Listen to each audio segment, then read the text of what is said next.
Assalamualaikum. Waalaikumsalam. Batanya Ustaz tak? Iya. Atau ke iku rumah Mak Datuk Perpati ya? Iya, betul. Beliau ada? Kamu sendiri? Kebetulan. Perlu jambo? Iya, Mak. Ya, silakan masuk. Jadi? Tidak. Terima kasih. Siapa gerannya? Ambo nan mandelipun ke Patang. Oh, anak mahasiswa Islam tuh. Iya, Mak. Kampung mana? Pekumbuah. Suku? Caniago. Kamanakan nambo? Walaupun kita balain daerah, tapi asah tu sabi orang Ciniago kemanakan itu perhatian. Kalau baik itu, tapi bana ambo memanggil mama kan? Tapi mana? Apa bah? Iko mama. Kamang ganggu mama seketik. Nanda ada. Lah boleh ambo menyampaikan kasih, Mak? Silakan. Macam iko mama. Ambo sedang melakukan penelitian tentang hubungan antara adat dan agama. Oh ya. Tema yang ambo pilih aplikasi adat basan di syarak basan di kitabullah dalam masyarakat Minangkabau. Sejak tuh. Tapi saya sudah dimulai mengumpulkan bahan-bahan. Tiba karaguan ambo, Mak.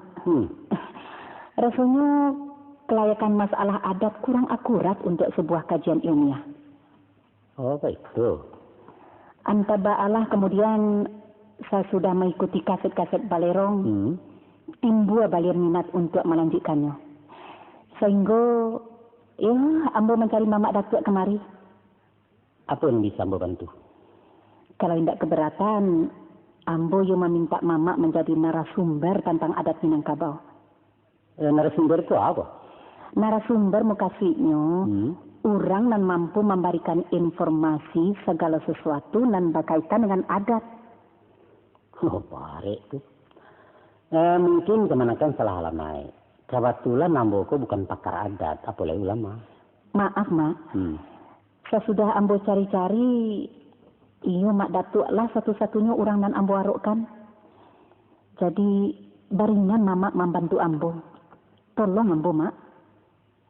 Ya, bahannya ambo kan menggurui mahasiswa calon sarjana. Sedangkan ambo itu cuma tamatan SMA. Mbak mapi kayidilah rasanya, tidak senjang tuh. SMA itu kan jenjang pendidikan formal, Mak. Sedangkan dalam adat. Oke lah. InsyaAllah ambo bantu ya. Sekadar kemampuan. Aku carilah tambahnya kena lain. Alhamdulillah. Terima kasih, Mak. Kalau tidak salah, Cako kemanakan mengatakan bahwa masalah adat Minangkabau kurang memenuhi syarat untuk perbincangan ilmiah. Tadinya memang iyo. Nah, apa alasan kemanakan berpandangan itu? Sebab sepanjang nan ambo tahu kumaha, ajaran adat kita kok bersifat dogmatis. Kasihnya? Suatu tahan dan tidak realis, batili-tili dan melawan logika. Malah kadang-kadang ada kesan sebagai ajaran pembodohan. Umpamanya? Banyak. Salah satunya pendangkalan ajaran Islam. Padahal doktrin adat itu sendiri adalah adat basan di syarak basan di kitabullah. Iya. Tapi ternyata pengamalannya bertentangan dengan syariat Islam. Jadi adat Minangkabau tidak lagi relevan untuk masuk ini. Entah kok untuk umat terbelakang tempo dulu. Sampai kini kemanakan masih beranggapan demikian? Untuk sementara iya. Baiklah. Merupakan setiap hak orang untuk menilai dan berpendirian tentang sesuatu paham. Tapi sebagai golongan intelektual macam kemanakan, seharusnya tidak buru-buru mengambil satu kesimpulan sebelum dianalisa secara objektif dan mendalam. Dan tolong usaha a priori dulu. Bebaskan diri dari perasaan pro dan kontra, sehingga sampai menemukan hasil kajian yang murni. Basyo ayah nanjanya saya nalandai. Itu bana mau kasih kedatangan ambo kamari, Mak. Macam tu kan? Apa tu, Mak? Dengan memperbincangkan adat, kita lah berhadapan dengan satu lingkaran yang sangat luas dan kompleks. Karena adat itu sendiri mencakup seluruh aspek kehidupan manusia Minangkabau. Untuk itu, Barangkali kita harus membatasi pembicaraan sekitar materi yang teman akan butuhkan saja. Setuju. Sesuai dengan bidang ilmu nan Ambo dalami saat koma. Ya. Ambo ingin mendapatkan jawaban tentang peranan adat dalam islamisasi di Tanah Minang. Ambo mulai dari adat Basandi Sarak Basandi Kitabullah. Silakan. Simpel saja, Mak. Adat itu apa artinya? Peraturan. Sandi? Landasan. Nah, kalau Sarak? Kumpulan hukum-hukum Islam. Kalau Kitabullah? Kitabullah yaitu kitab-kitab Allah yang diturunkan kepada rasul-rasul tertentu. Bukannya hanya Al-Quran kan, Nak? Bukan? Nah, apa sebab dalam pengamalannya orang Minang tidak memakai Taurat dan diturunkan kepada Nabi Musa atau Zabur kepada Nabi Daud dan Injil kepada Isa? Bukankah itu suatu pengingkaran dari apa yang diakui? Secara redaksional mungkin, tapi tidak secara kontekstual. Coba minta keterangannya, Mak. Definisi adat Basandi Sarak Basandi Kitabullah ialah bahwa aturan-aturan adat Minangkabau takluk di bawah syariat Islam yang dibawa oleh Muhammad. Kalau baik itu tidak sesuai antara lafaz dan makna.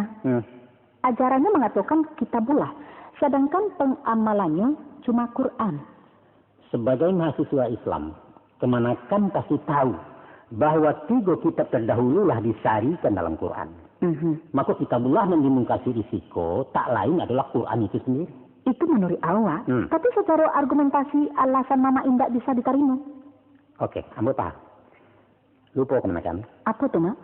Bahwa dalam menafsirkan suatu ayat bukan hanya mengandalkan ilmu balaghah, tapi juga asbabun nuzul, sebab-sebab turunnya ayat. Baik itu juga halnya dengan pepatah petiti sebagai ayat-ayatnya ada. Nah, mari kita tinggal historis adat Basandi Sarak Basandi Kitabullah.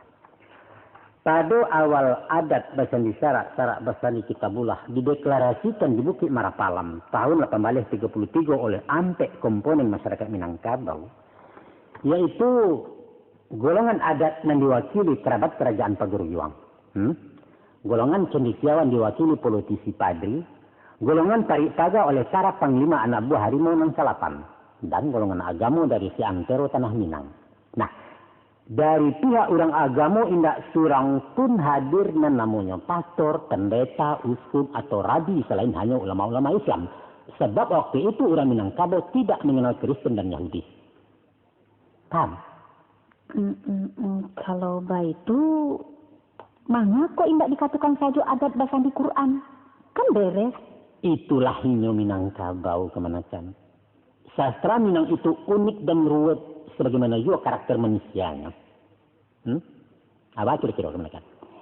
Masalah pengertian Kitabullah jadilah dulu. Kini kita beralih kepada kata sandi. Tadi Mak Datuk mengatakan bahasanya sandi itu landasan. Betul. Nah, tolong dipajali keterangannya. Baik. Untuk menjaga kondisi bangunan rumah gadang, maka di setiap tapak tiang-tiangnya dipasang batu minyak, nandata, dan karet supaya pagaknya rumah menjadi mantap. Artinya rumah diumpamakan adat dan sandi dimisahkan Islam. Yo. Nan dulu adat juga kamu. Dulu adat. Bakal begitu. Nah, Islam baru masuk ke Tanah Minang pada awal abad ke-12 Masehi. Sedangkan di abad ke-3 Masehi masyarakat Minangkabau lah tersusun rapi dengan adat istiadatnya. Itu satu bukti kalau jalan pikiran orang Minang itu tidak logis. Mana mungkin dahulu bangunan dari pondasi itu kan mustahil, Mak. Apa yang mustahil bagi orang lain menjadi mungkin di Minangkabau? Bakok bantu tu, Mak. Kalau proses pembangunan rumah gedung memang dahulu pondasi dari bangunan. Tapi arsitektur rumah gadang membuatnya tabaliak. Yaitu waktu merakit pakai nalah tagak di posisinya masing-masing. Maka tunggak-tunggaknya sangannya digantung tidak menyentuh tanah. Barulah sesudah sempurna tagak karang ke rumah disusulkan batu picak sebagai pondasi. Di mana tak ada logisnya? Katanya Mamat Tek. Oh, baik itu. Ayo betul.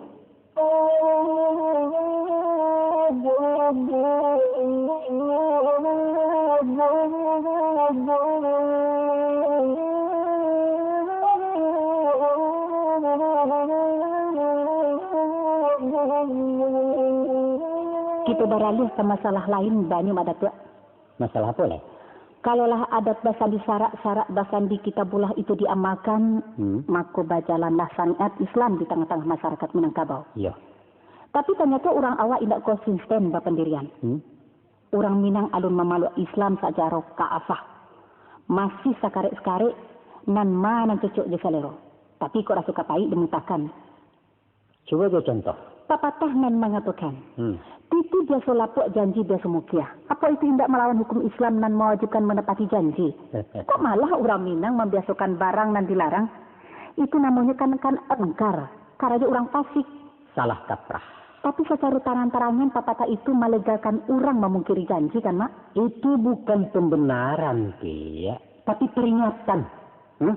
Seolah-olah pepatah itu mengatakan, awas kalau kemana barang, paresu dulu jembatannya. Bahasa babere itu, dek memang jembatan itu biasa lapuk. Usahkan jembatan batang karambi, ya jembatan basi pun bisa lakai. Betul. Atau hati-hati kalau berjanji. Kau tidak bisa menepati janji, lebih baik usaha janji.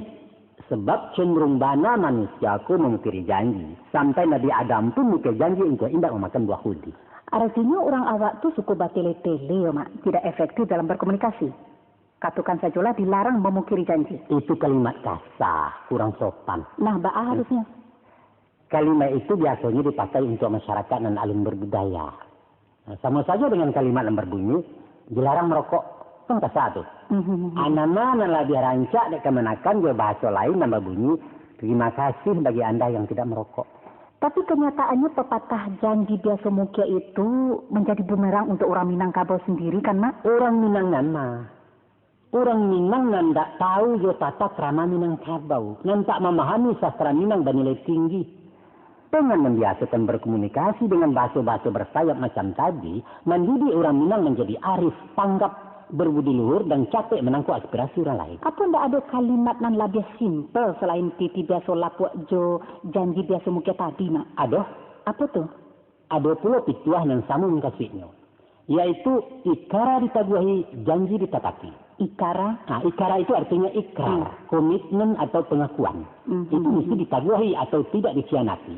Sedangkan janji wajib ditepati.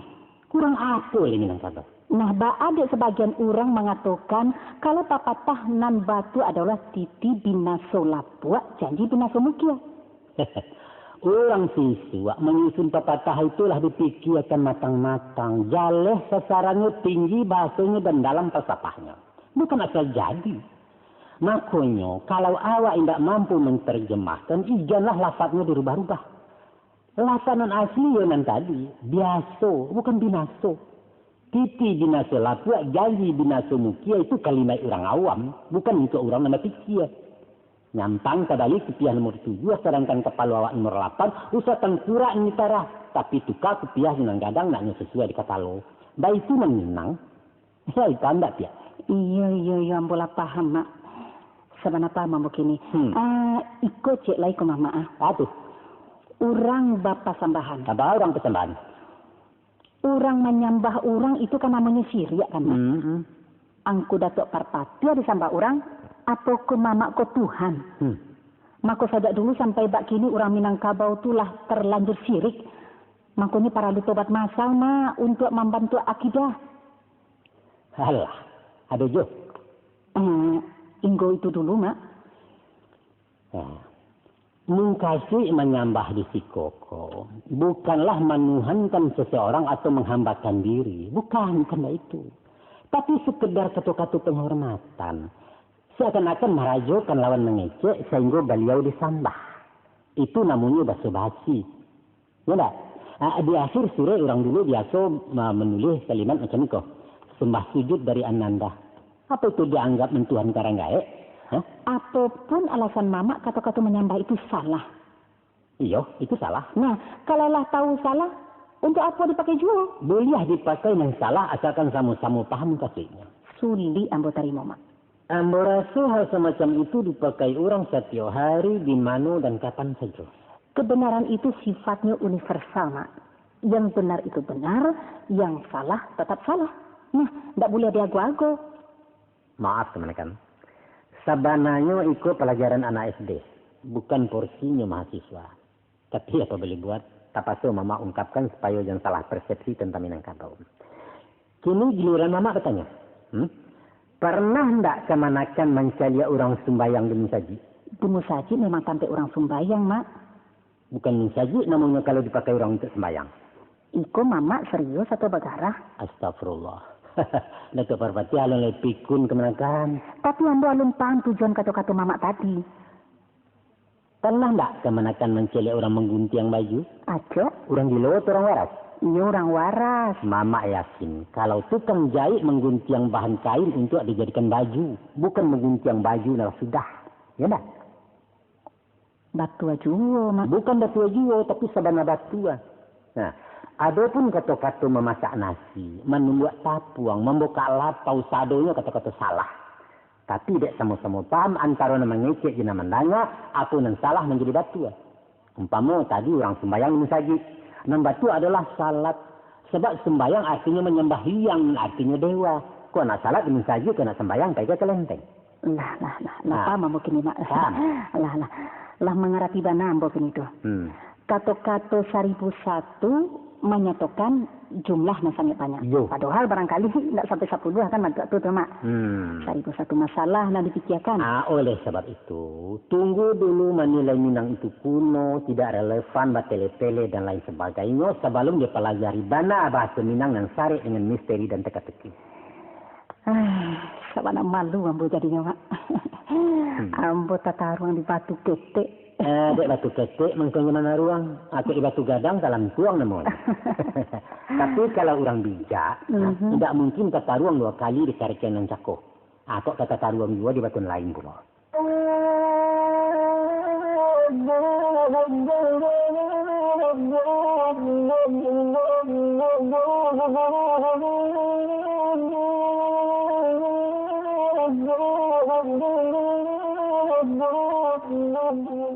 Mandangi pepatah syarak bati lanjang adat basi sampiang.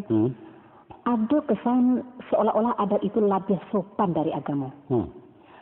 Atau boleh juga dikatakan semacam pelecehan dan merendahkan Islam. Nah, komentar Mama?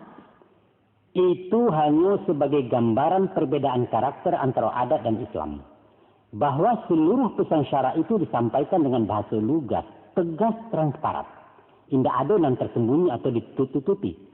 Itu yang dimaksud jobati lanjang. Sedangkan adat basi sampiang atau pakai kain artinya serba tertutup dan ajarannya memakai kalimat-kalimat tersamar. Orang Minang lebih cenderung mempergunakan kata kiasan, malerang, baumpamo, bahandai-handai, bamisa, jobai-balai. Ukuran martabat seseorang dalam pergaulan ditentukan oleh sejauh mana kemampuannya berdialog dengan bahasa sindiran dan dianggap lebih halus. Umpamanya apa? Umpama, Islam mengatakan la taqrabu zina, jangan kamu dekati zina. Tapi orang awak mengatakan usah burak roman salah cando, sumbang pandangan mata. Tujuannya sama, yaitu menjauhkan diri dari sesuatu yang mengarah kepada perbuatan asusila. Jadi, istilah bati lanjang itu bukan pelecehan dan merusak citra Islam. Bukan. Harus hati-hati memahami ragam Bapak Minang itu sendiri. Kalau ungkapan yang mengatakan adat dan lazim syarak dan kawi, apa pula artinya itu, Mak? Lazim dan kawi itu bahasa Arab.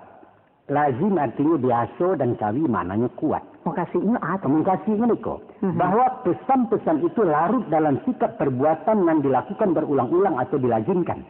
Sedangkan peran agama memperkuat. Dalam arti menjadi motivasi dalam kelaziman adat. Di sikau nampak persenyawaan dua ajaran bumi dan langit. Atau hukum-hukum produk hasil upaya manusia dan hukum-hukum yang datang dari Allah. Kalau baik itu posisi syarak di belakang adat. Bahwa agama hanya sempurna saja dari pelaku adat. Syarak aktif menseleksi setiap tindak tanduk adat. Sesuatu yang tadinya lazim di masyarakat, kemudian ternyata bertentangan dengan Islam, maka ini ditolak. Mesti ditinggalkan. Atau lebih tegas dikatakan oleh pepatah lain, yaitu syarak mengatur, adat memakai. Apa yang dikehendaki Islam untuk kemaslahatan umat harus diundangkan oleh adat. Dibuat peraturan-peraturan baru dan menyampaikan misi Islam. Umpamanya, Mak? Umpama. Lahirnya adat berkesenian dan menama salawat dulang. Yaitu membaca salawat Nabi dalam lagu berirama Minang dengan mempergunakan dulang atau talam sebagai alat instrumennya. Itu juga kesenian badikia. Bikia itu berasal dari kata zikir. Berzikir atau badikia dalam dialek Minangkabau. Sebaliknya, kesenian berbau judi yang diharamkan tidak lagi dipakai dah. Dulu ada namanya babi biak, yaitu lomba bagi luri pibiak menembak ayam yang dipawikan di satu tiang di tanah lapang. Ini lagi larang tuh. Bakut dilarang, Mak. Pertama, menyiksa binatang dan dagingnya haram karena mati tanpa didagih. Yang kedua, perbuatan bataruah dan ngatur-ngatur sifatnya judi dan diharamkan. Baik juga halnya dengan madu ayam, badadu, dan minum tua.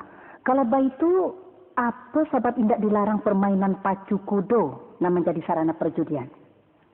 Balomba pacu kudo itu tidak perlu dilarang. Sebab hukumnya mubah saja. Tidak ada sanksi hukumnya. Boleh saja. Nah, kau cerai, Mak. Ba'a dengan praktek bataruah. Apa itu bukan judi? Itu yang mesti ditinggalkan. Kalau memang serius membasmi judi, larang saja pacu kudo. Karena itu kan cara maksiat, Mak. Tidak mungkin. Baku tidak mungkin, Dek Mama. Umpama orang mempergunakan pisau untuk membunuh. Apa perlu beri pisau? Kan tidak. Tanpa mempergunakan pisau pun pembunuhan bisa saja terjadi. Nah, Ba'a dengan permainan madu kabau. Di situ kan orang bajudi sambil menyiksa binatang kan, Mak? Apa bedanya jasa buang ayam? Itu perbuatan menyimpang dan mesti diluruskan. Sampai hari ko orang masih saja madu kabau nampak dembo. Ba'a mako indak luri-luri juga. Itu wewenang minyak mama dan pemerintah setempat. Dan itu di luar konteks pembicaraan kita. Mama igan lari dari kenyataan. Bagaimanapun, madu kabau itu diadukan sekali dalam seminggu di tempat resmi. Apa itu bukan lelaziman? Sedangkan kata mama tadi, adat nan lazim, syarat nan kawi. Macam kau kenakan. Ba'a tuh, Mak.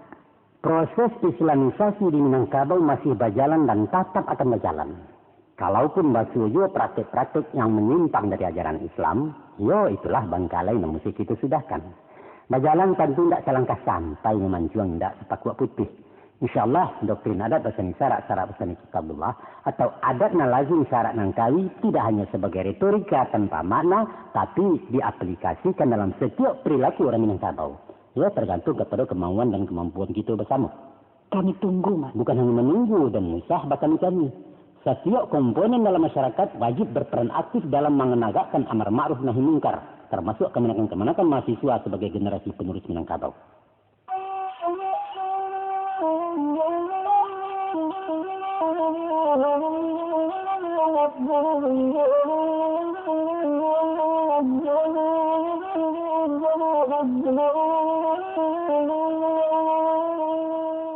Kita tarikan, Mak.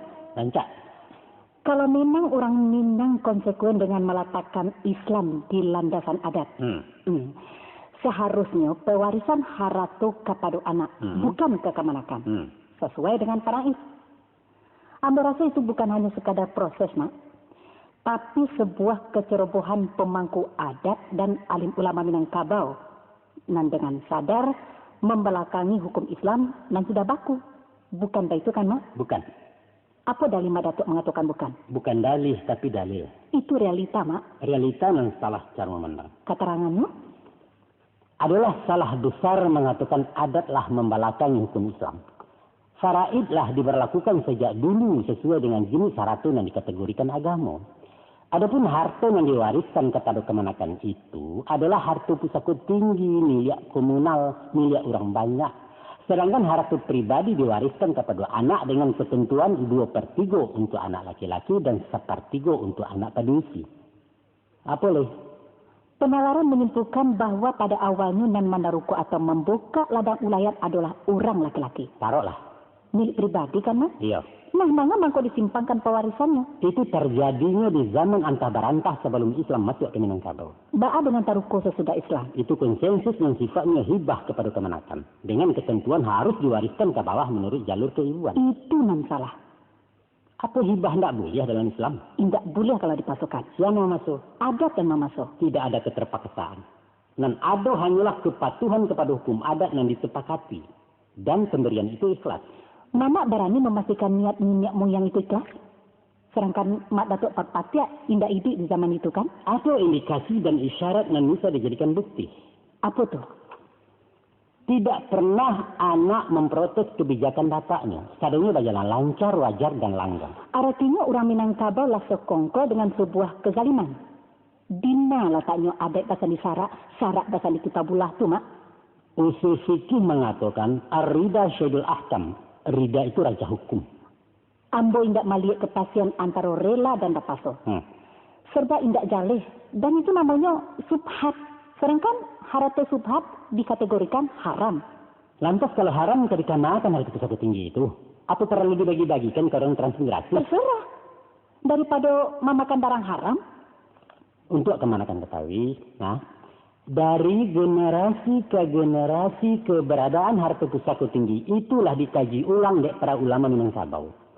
Terakhir dilaksanakan seminar di Batu Sangka pada tahun 1968 dan dihadiri pakar-pakar hukum dan ulama-ulama, antara lain Profesor Mr. Hazairin dan Buya Hamka. Hasilnya tetap menghalalkan pusaka tinggi.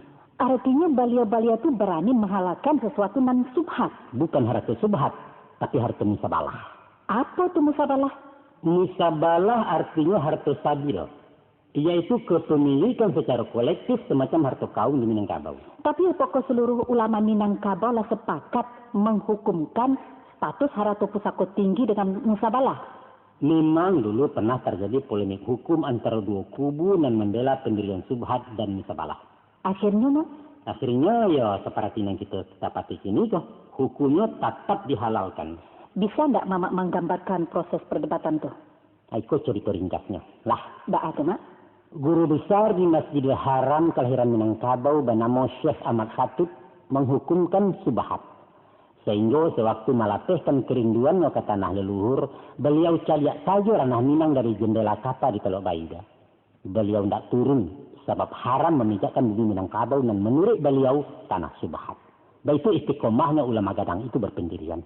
Lantas seluruh ulama waktu itu mengikuti pendirian Syekh Ahmad Khatib tuh? Tidak. Murid utamanya yang bernama Dr. Karim Amarullah, terkenal dengan inyak DR, ayahandanya Buya Hamka, bapak nepek lain. Beliau menghukumkan harta pusaka tinggi dengan status musabalah, artinya tanah sabil. Jadi murid melawan guru memang? Iya. Tidak kualat tuh, Mak? Tidak ada istilah kualat di Minangkabau.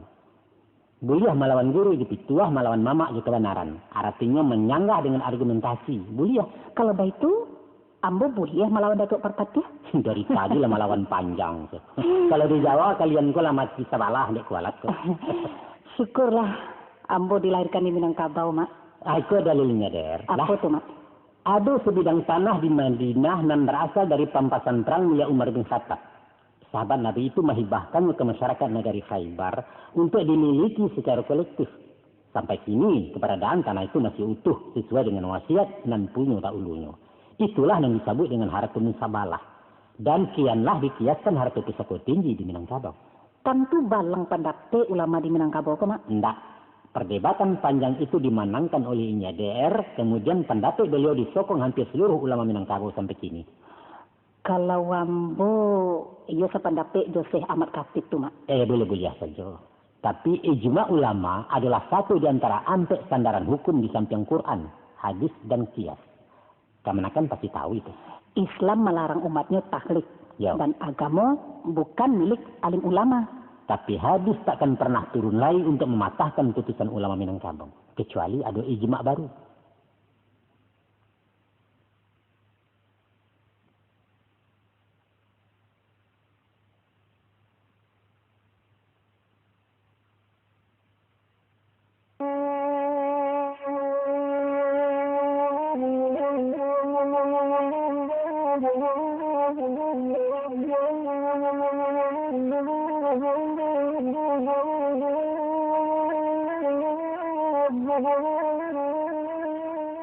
Iku bukannya ijma karena ambo adun ulama.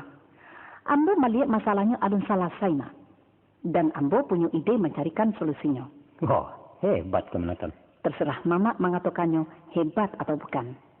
Aciwa Mama dangai di awak tu. Pituah Mama ambo pakaikan, yaitu kalau sasek di ujung jalan, kembali ke pangka jalan. Nah, pangkanya? Pangkanya faraid.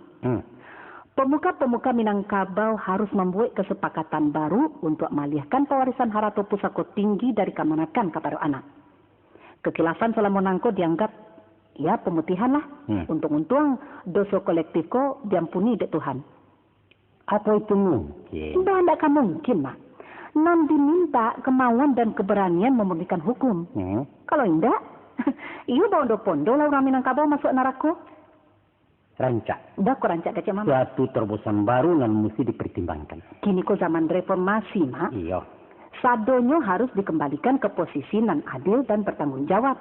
Apa menurut Kemenakan merampai hak orang lain itu adil? Bukan merampai, tapi memulangkan kepada nan berhak. Nan berhak itu orang sekaum. Itu nandika dibagi-bagi. Kemudian diwariskan kepada anak surang-surang. Mengkhianati wasiat itu berdosa. Asalkan melalui musyawarah, kan tidak masalah. Bersepakat dalam perbuatan dosa adalah fasik. Sebagai mahasiswa Islam, Kemenakan mesti tahu bahwa yang diwariskan si mati kepada mustahaknya adalah harta pribadi. Sedangkan kepemilikan harta pusaka tinggi hanyalah amanah, hak pakai dan bukan hak milik. Nah, orang yang berhak memindahkan status dari hak pakai menjadi hak milik hanyalah si penggarap pertama sebagai pemilik awal. Kini mana orang-orang tuh? Hah? Oleh sebab itu, keberadaan pusaka tinggi dengan sistem pewarisannya tidak perlu dikutak pihak lain. Biarkanlah hingga abadi sebagaimana yang kita dapati kini. Wariskanlah harta pencarian kepada anak menurut hukum Islam dan pusakokanlah pusaka tinggi kepada Kemenakan menurut hukum adat. Itulah putusan masyarakat Minangkabau sepanjang sejarah. Kemudian kita kembalikan segala urusan kepada Allah. Zat yang maha tahu dengan segala sesuatu. Sepakat ya Kemenakan? Nampak-nampaknya masalahku semacam dilema, mak. Bak mamakan buah si malo kamu, kata orang kau. Memang, kita tidak berwenang menyimpangkan kepemilikan yang telah dilimpahkan nenek moyang masa saya suat. Iya. Kini, ambo sabana paham kasih mama dan ambo setuju sangat. Ada apa lama mengatakan? Apa tu, mak? Kalau takut dihantu, jangan lari ke kubur. Kok takut juga kata-kata usah lalu di penjemuran. Apa pula makasihnya tu, mak? Usah mencari barang yang elok melalui jalanan buruan. Malah akan memperparah penyakit. Kalau menurut usul fikih, menghindarkan kemudaratan lebih diutamakan dari mencapai kemungkaran. Nah, kan ya itulah. Adat sairiang jauh kamu. Itulah inti sarinya adat pesan syarat pesan di kitabullah. Terima kasih, mak. Kini pandangan ambo mulai berubah ke Minangkabau.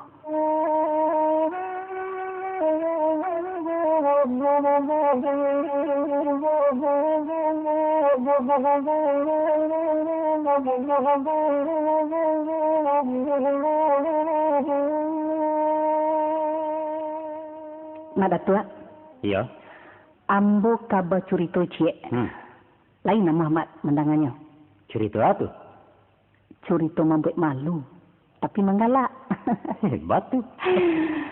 Sabananya bukan malu itu yang menjadi masalah, Mak. Nah. Atau sakit dicubit anduang sampai di rumah. Tapi sampai kini, ambo yang tidak mengerti itu, Mak. Apa sebabnya ambo dianggap melanggar adat? Rasanya ambo tidak masalah. Bah kisahnya. Macam itu, Mak. Nah. Tapi beko tolong berikan keterangan tentang gulai misterius tu. Ya didengarlah dulu. Nah, jadilah. Waktu ambo masih SD. Iya. Ambo menurut Juan Duang pai barale. Sesudah bersalam-salam dek mama aku namanya. Iya. Kami makan. Iya. Hidangannya cara makan beradat. Jambanyo tahulah mak, sepanjang rumah. Iya. Gulainya macam ragam. Sambaran ketik-ketik itu sebalik hidangan. Bisa mak bayangan tu ha. Nan agak kasar-kasar deh. Letak di tengah-tengah. Tengah ya. Tapi ada beberapa buah raju gulai. Tak letak paling di tengah. Itu namanya kepala jamba. Oh, kepala jamba ya. Itu sarupuanu ke mama goreng ikan saiko bule. Yo. Tukuk randang sagadang buruang. Yo. Tukuk ayam sabala gadang tuang. Yo. Kan dek rasu kalama. Rasu dia mak gua. Macam lihat lawak batabua bawang tu mak. Ambo cokok lah tungguang ikan kali kepala jamba tadi itu dia mama. Capek tangan ambo di toko dia anduang. Dek orang habis maduk sebalik galak bagumam. Onde mak, iyo mana ndak tanggung malunya mboro mak. Malu. Menjadi tontonan orang banyak, bayanglah dek mak. Iya. Sehingga nasi sapiriang tuh ambo tinggalkan, pai keluar. Iya mah dulu barang salarang tuh kemanakan kaca. Untung lagi sedangan anak. Akulah segadang kini ku pasti kada masalah. Apa salah ambo mak? Salah kemanakan namanya mama cah buek. Makasihnya? Malah nggak etika dan sangat dijunjung tinggi di tanah Garada itu. Nah menjadi persoalan kini bukannya substansi hukumnya mak, tapi latar belakang dari suatu simbol adat. Apa bana makna kapalo jambanan dianggap sakral bagi masyarakat Minangkabau? Indah bertanya pakaian duang apa sebab tak boleh? Usahakan bertanya lagi. Sepanjang jalan pinggang ambo ko abi kena cubi. Di rumah indah lu tanya. Bertanya lagi ke mama. Malah batambahkan berang ambo dek mak. Bertanya lo ke papa. Jawabnya lain kali jangan pai-pai juga barang lek. Bertanya pula ke om.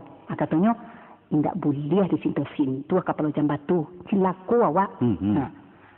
Mama dapat malu kalau kamanakannya kurang ajar di rumah orang. Waktu ambo tanyakan kurang ajar baa. Beliau malah mariak kadang. Indak boleh bapantang dalam adai. Indak boleh. Atau ambo tanyakan sebabnya. Pendeknya indak boleh katanya. Jadi pada indak boleh saja. Ada pengulu indak bertanya. Lai. Tapi sampai kini alun ado jawaban nama memuaskan. Ambo berpikir surang mak. Iya. Kalau memang indak kadin makan, ya simpan saja di belakang. Iko indak. Orang dipersilakan makan. Tapi gulanya indak boleh di situ. Itu kan bolok-olok namanya. Itu kan ria. Sedangkan ria berdoso. Indak begitu mak. Apa saja keterangan beliau-beliau yang pernah kemanakan terikmu? Pokoknya sekadar indak boleh. Indak boleh. Waktu ambo sasakan alasannya, ya malah beliau emosi. Kok ndak kabar ada? Antilah gitu. Banyak bana selidiknya serupa tanyu jasa gitu. Aduh jo nak menjawab nan agak lunak Iyalah macam itu ada dari saisu.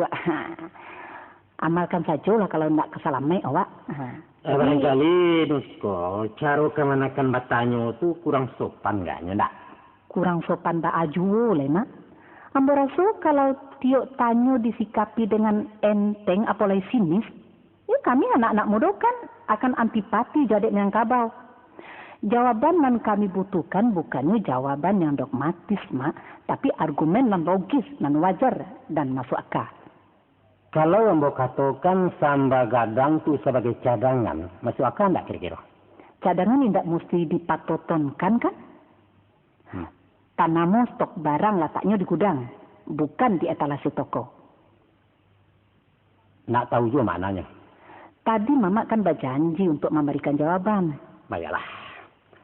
Dari awal mama katakan bahwa orang awak menyatakan sesuatu tidak secara terbuka. Tindak tembak tupai transparan belak-belakan. Tapi kalimatnya kata bersayap lakunya je simbol-simbol punya makna yang tersembunyi. Dikatakan orang juga itu adalah kata-kata klise. Carilah klise nak kata foto gue. Kalau dicetak nan putih jadi hitam dan hitam jadi putih. Iya. Beino tak suwa itulah mangko nak ada orang bisa mencari. Tapi tentang masalah kapal jamba. Tentang masalah kapal jamba tadi.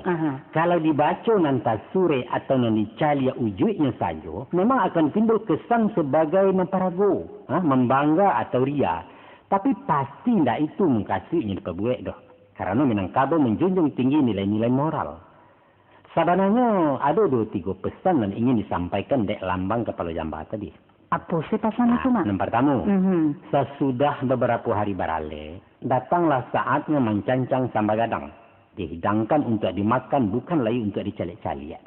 Nah, di saat itu, si Marapulai sudah menetik sinyal supaya mulai berbalanja di rumah bini lah. Bisa mengamek-ngamek juga. Masuk jadi tontonan lewat. Kini saatnya berfungsi sebagai kepala rumah tangga pemberi nafkah. Itu cik dah.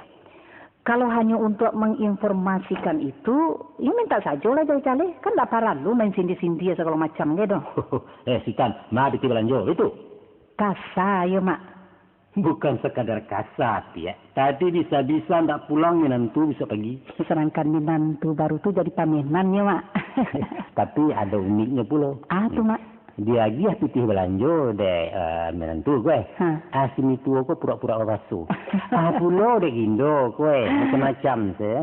Padahal beliau dari cakul menanti-nanti kalaris. Baso nak mudo kininya, Mak. Ogah tapi butuh. Iya, itulah nan orang awak. Dan sinan pulo lah latak seninya cangkah kait dari padisan. Itu yang pertama. Tafsiran lain dari kepala jamba yaitu gulai-gulai gadang tadi lataknya bajaraan. Ditonton alun dimakan ledah. Itu diumpamakan kepada anak daru jumara pulai. Nang sehari barale itu dipandang-pandang dan saling memandang. Jadi tidak sembarang salat tapi cirunya dia dan alun untuk dimakan ledah. Iya. Artinya bersabar dulu sementara. Walaupun halal menurut syarat tapi alun dulu ada manga-manga ledah. Tunggulah kan susutan juga nak makan dekok. Apa mbak menakan kesana? Iya. Baik tu alunya mainnya ya mama. Itulah etika, itulah tata krama menunjukkan orang babudi. Setiap sesuatu itu ada aturan main dan mesti dipatuhi. Iya. Paham, Ambo, Mak. Ya, kalau tahu jawab masuk kepada jamba, barulah awak menjadi anak Minang.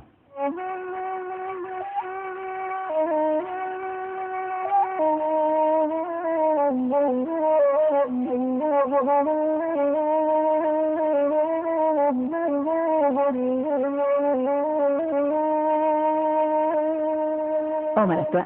Ya. Sebenarnya banyak lainan kamu tanyakan. Lai jubulnya, Mak. Tanyalah, alai. Iko, Mak. Ada pepatah mengatakan walaupun harimau dalam parui, kambing juola keluakan. Atau balai? Balain di dalam, balain di luar. Atau tidak satu kata dengan perbuatan. Bukankah itu namanya munafik? Bukan.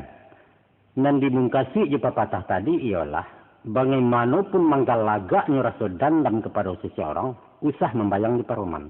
Tatat ramah, seakan-akan tidak ada persoalan. Tapi kan tidak sinkron lah batin, Mak. Itu tanda-tanda ketidakjujuran. Ambo dapat mengatakan itu munafik. Jangan hanya terpaku kepada perbedaan antara lahir batin. Tapi ambillah nilai positifnya. Bahwa pepatah tadi membawa pesan moral untuk baraja mengendalikan diri. Emosi boleh meledak-ledak dan dilambangkan oleh keganasan harimau. Tapi jangan sampai ditumpahkan dalam perangai. Harus dinetralisir oleh sikap damai yang dilambangkan dengan kambing tadi. Kalau begitu pepatah tadi berisi anjuran berakhlakul karimah. Iya begitu, Mak. Tapi sekali, iya itu. Kalau dianggap jujur mengeluarkan setiap nantapan dan dalam hati berbahaya pihak. Bantu tuh. Nah, harimau di dalam paru, harimau juga dimuntahkan apa tidak disasahnya orang sebalik. Oh iya. Redam amarah, itu pesannya. Nah, kalau dalam pantun disebutkan anak siamuak dalam padi, cukup di dalam tawarasan, sungguh baramuak dalam mati di muka usah kelihatan.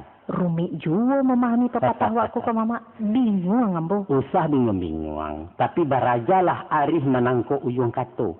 Dan bak bunyi pantun orang, pucuk sinyali ratih, pucuk surian mudo-mudo. Di langit orang lalu linteh, awak di balik itu pulau. Nah, pepatah merupakan simpul-simpul kato yang mesti diurai, dianalisa dan dikaji. Ibarat teka-teki silang, jawabannya harus sesuai dari atas ke bawah dan dari kiri ke kanan. Kalau alun cocok, cari jo dulu sampai usuh. Tapi ada puluh pendapat mengatakan ke Mak ya. Kalau pepatah itu artinya kato-kato untuk mematahkan kecil orang. Batu atau Mak? Oh bukan. Jadi? Pepatah itu asal katonya dari patatah. Tatah artinya tuntun, bimbing atau mengarahkan. Manatah anak-anak tagak-tagak tarau artinya menuntun sampainya pandai berjalan. Patiti berasal dari kata titi. Titi atau jambatan adalah sarana untuk menyampaikan orang ke sebalik. Jadi patah petiti ya? Patah petiti mengkasihnya menggiring pembicaraan kepada apa yang dituju. Iya. Sifatnya komunikatif, alat sambung antara dua aspirasi. Nah, kemampuan berkomunikasi dengan bahasa klise itulah embrionya ilmu diplomasi dan akan melahirkan seorang diplomat. Sejarah membuktikan dengan kehadiran putra-putra terbaik kelahiran Minang bahwa kemerdekaan Indonesia direbut bukan dengan senjata, bukan jebadia, tapi jemuncuang. Tidak mungkin Suligi melawan Gerendo. Tapi awak menang di meja politik. Asia merundiang. Anak SD pun tahu. Iya. Ambo jadi ragu juga ke mama. Sana ragu. Apa mak datuk nan lihai mengecek atau ada itu bana nerancak? Walaupun profesi ambo tukang karang curito ya. Tapi kini ambo ku tidak sedang mau tahu. Kalian kan anak-anak terpelajar, calon cendekiawan dan intelektual Minangkabau. Silahkan banding, silahkan kaji secara objektif. Ibarat kecil orang tua kok, gamak-gamak sebelum dipacik, kunyah-kunyah sebelum diluluan. Jangan dilutuk-lutuk. Jangan dilutuk boleh-boleh. Iya. Kok lurus manahan tiliak, balabeh manahan cubo, kok bana manahan bandiang. Nyampang ku ambo dan salah itu rek kebodohan untuk perpati ya. Tapi kok lain tersabit dengan bana, itulah kebenaran dari adat Minangkabau.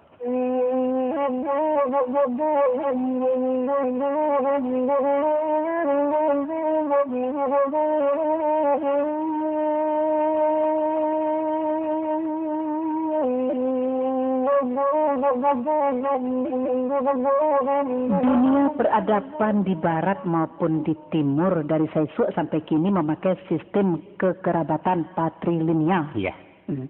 Artinya menghitung garis keturunan dari nasab kebapaan. Betul. Hanya etnis Minangkabau dan beberapa suku bangsa terbelakang saja yang menganut sistem matrilineal atau keturunan melalui jalur keibuan. Betul kan, Mak? Betul. Artinya peradaban Minangkabau lebih rendah dari orang lain. Bukan jaminan jumlah nan banyak lebih banyak dari jumlah nan seketek. Tapi terjadi penyimpangan budaya yang sangat menyolok kan, Mak? Justru di sinilah letak kelebihan orang Minangkabau. Mungkin kekurangan, Mak. Sebenarnya sistem kekerabatan matrilineal dianggap sebagai budaya tertua di dunia. Secara alamiah, seorang anak lebih dekat dan akrab dengan ibunya daripada bapak. Betul. Sejak zaman manusia gua sampai di era global kini nangko. Peran ibu lebih dominan mengawal si anak sampai dewasa dibanding sang bapak. Jadi, kebudayaan Minangkabau lebih murni dan natural. Kalau begitu kultur orang Minangkabau itu statis. Tidak pernah beranjak dari titik awal. Sedangkan oranglah bergerak maju. Apa itu salah? Tidak salah, tapi menyalahi peradaban. Apa dengan basuku kepada ibu menyebabkan orang Minangkabau itu dianggap tidak beradab dan terisolir dari dunia pergaulan? Buktinya indah kan? Memang indah. Nah, untuk apa dipersoalkan? Tapi kan menyimpang dari ajaran Islam. Tolong tunjukkan satu dalil bahwa matrilineal itu haram. Bukan persoalan halal atau haram, tapi martabat manusia. Iko khusus urusan dunia kemanakan? Rasulullah mengatakan antum a'lamu bidunyarikum. Kamu lebih tahu dengan dunia ini. Artinya manusia dibebaskan membuat apa saja yang menurut mereka elok. Selama tidak bertentangan dengan syariat. Tapi Islam mengisyaratkan memakai sistem patrilineal. Buktinya? Manusia dikatakan Bani Adam, keturunan dari Adam. Kalau kemanakan ambo katakan keturunan Siti Hawa, tersinggung enggak? Enggak. Tapi kurang total, sebab Hawa berasal dari Adam. Adam berasal dari tanah. Apa sebab tidak dikatakan saja Bani Tanah? Sebab tanah bukan manusia. Populer dikatakan Muhammad bin Abdullah. Dan bukan bin Aminah. Tapi Isa dikatakan Ibnu Maryam. Sebab Isa indah bapak-bapak. Jadi apa arti bin itu sebenarnya? Bin dimaksudkan sebagai klaim atau pengakuan bahwa si anak adalah keturunan dari nama di belakang bin itu. Kalau baik itu, klaim ibu jauh lebih akurat dari bapak. Sebab seorang bayi dan lahir pasti anak ibunya. Tapi alun tentu anak bapaknya. Badai baik itu, Mak. 9 bulan lamanya orang menyaksikan si ibu hamil. Sian merani membantah kalau anak yang keluar dari rahimnya bukan anak kandungnya.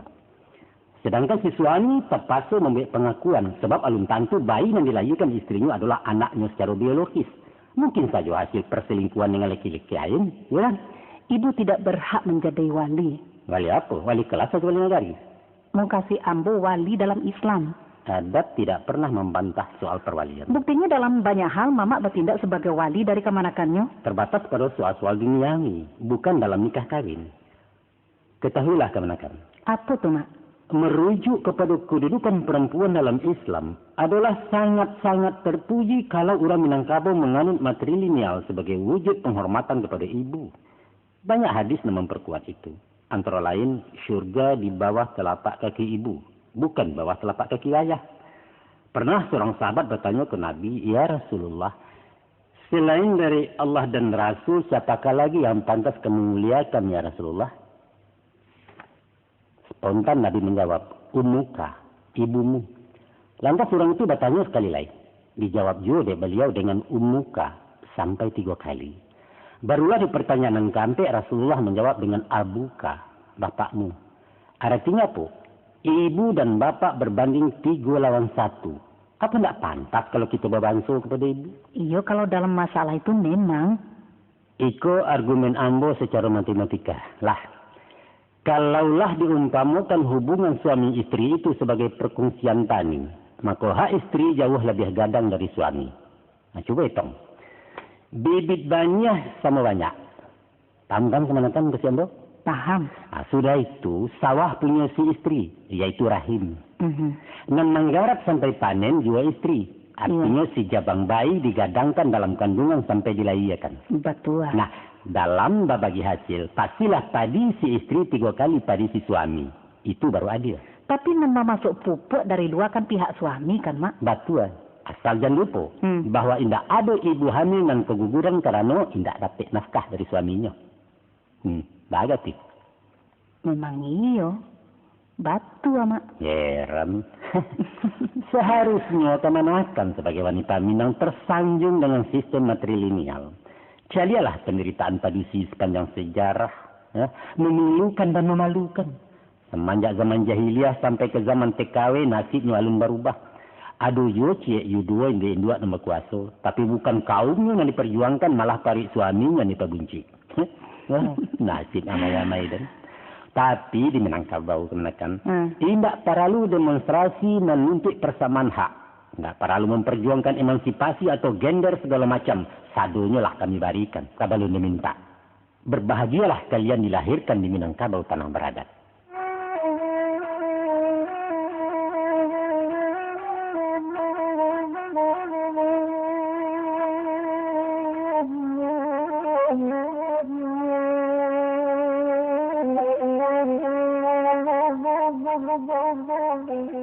Lah boleh kita lanjutkan, Mak? Silakan. Ada satu pepatah yang sangat kontroversial. Aduh. Hampir ada orang menafsirkan sebagai gambaran orang ciluah, orang licik, curang, pengkhianat, dan macam-macam. Katanya, ikulah pepatah nan mesti dibuang. Bahkan ada nan menyebutnya itu bukan pepatah, tapi kata-kata preman. Apa ini? Yaitu, taimpi nak di atas, tak kurang nak di luar. Oh itu. Memang banyak yang menilainya negatif.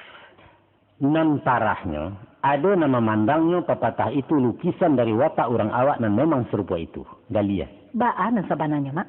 Terjadi satu kekeliruan interpretasi yang fatal. Akibat orang membaca secara harfiah. Sehingga basuhlah sosok yang bertolak belakang dengan pesan yang dikandungnya.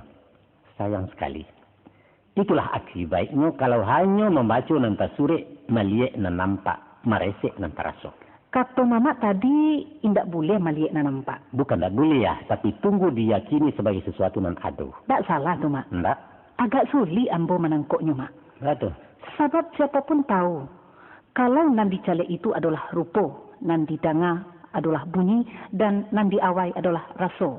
Rupa nan dicalik hanya sebatas pandangan mata lahir, bukan mata batin. Sedangkan alat pancaliak nan bernama mata indak salamanya jujur.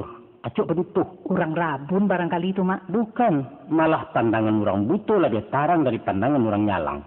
Sebab apa? Sebab mata batinnya difungsikan. Maaf, Mak. Ambo bantah pendapat Mama bahwa rasanya alat panca indera itu pembohong. Itu pelecehan terhadap ciptaan Allah. Justru di sinilah letak keagungan Tuhan. Panca indera hanya sekadar alat bantu.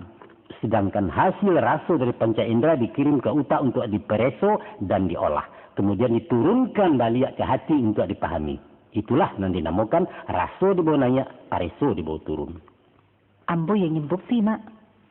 Pernah kau temanakan tagak di tepi pantai di malam hari? Pernah. Menampak lampu kapal hijau-hijau di tengah laut sedang menuju dermaga di dakik kemanakan tagak? Taruhlah. Tidak lama kemudian kapal mendakik dan merapik. Acua jawab dengan jujur. Batu aku lampu kapal itu hijau-hijau macam yang nampak tadi. Tidak betul. Maku betul lah mata kemanakan. Oh.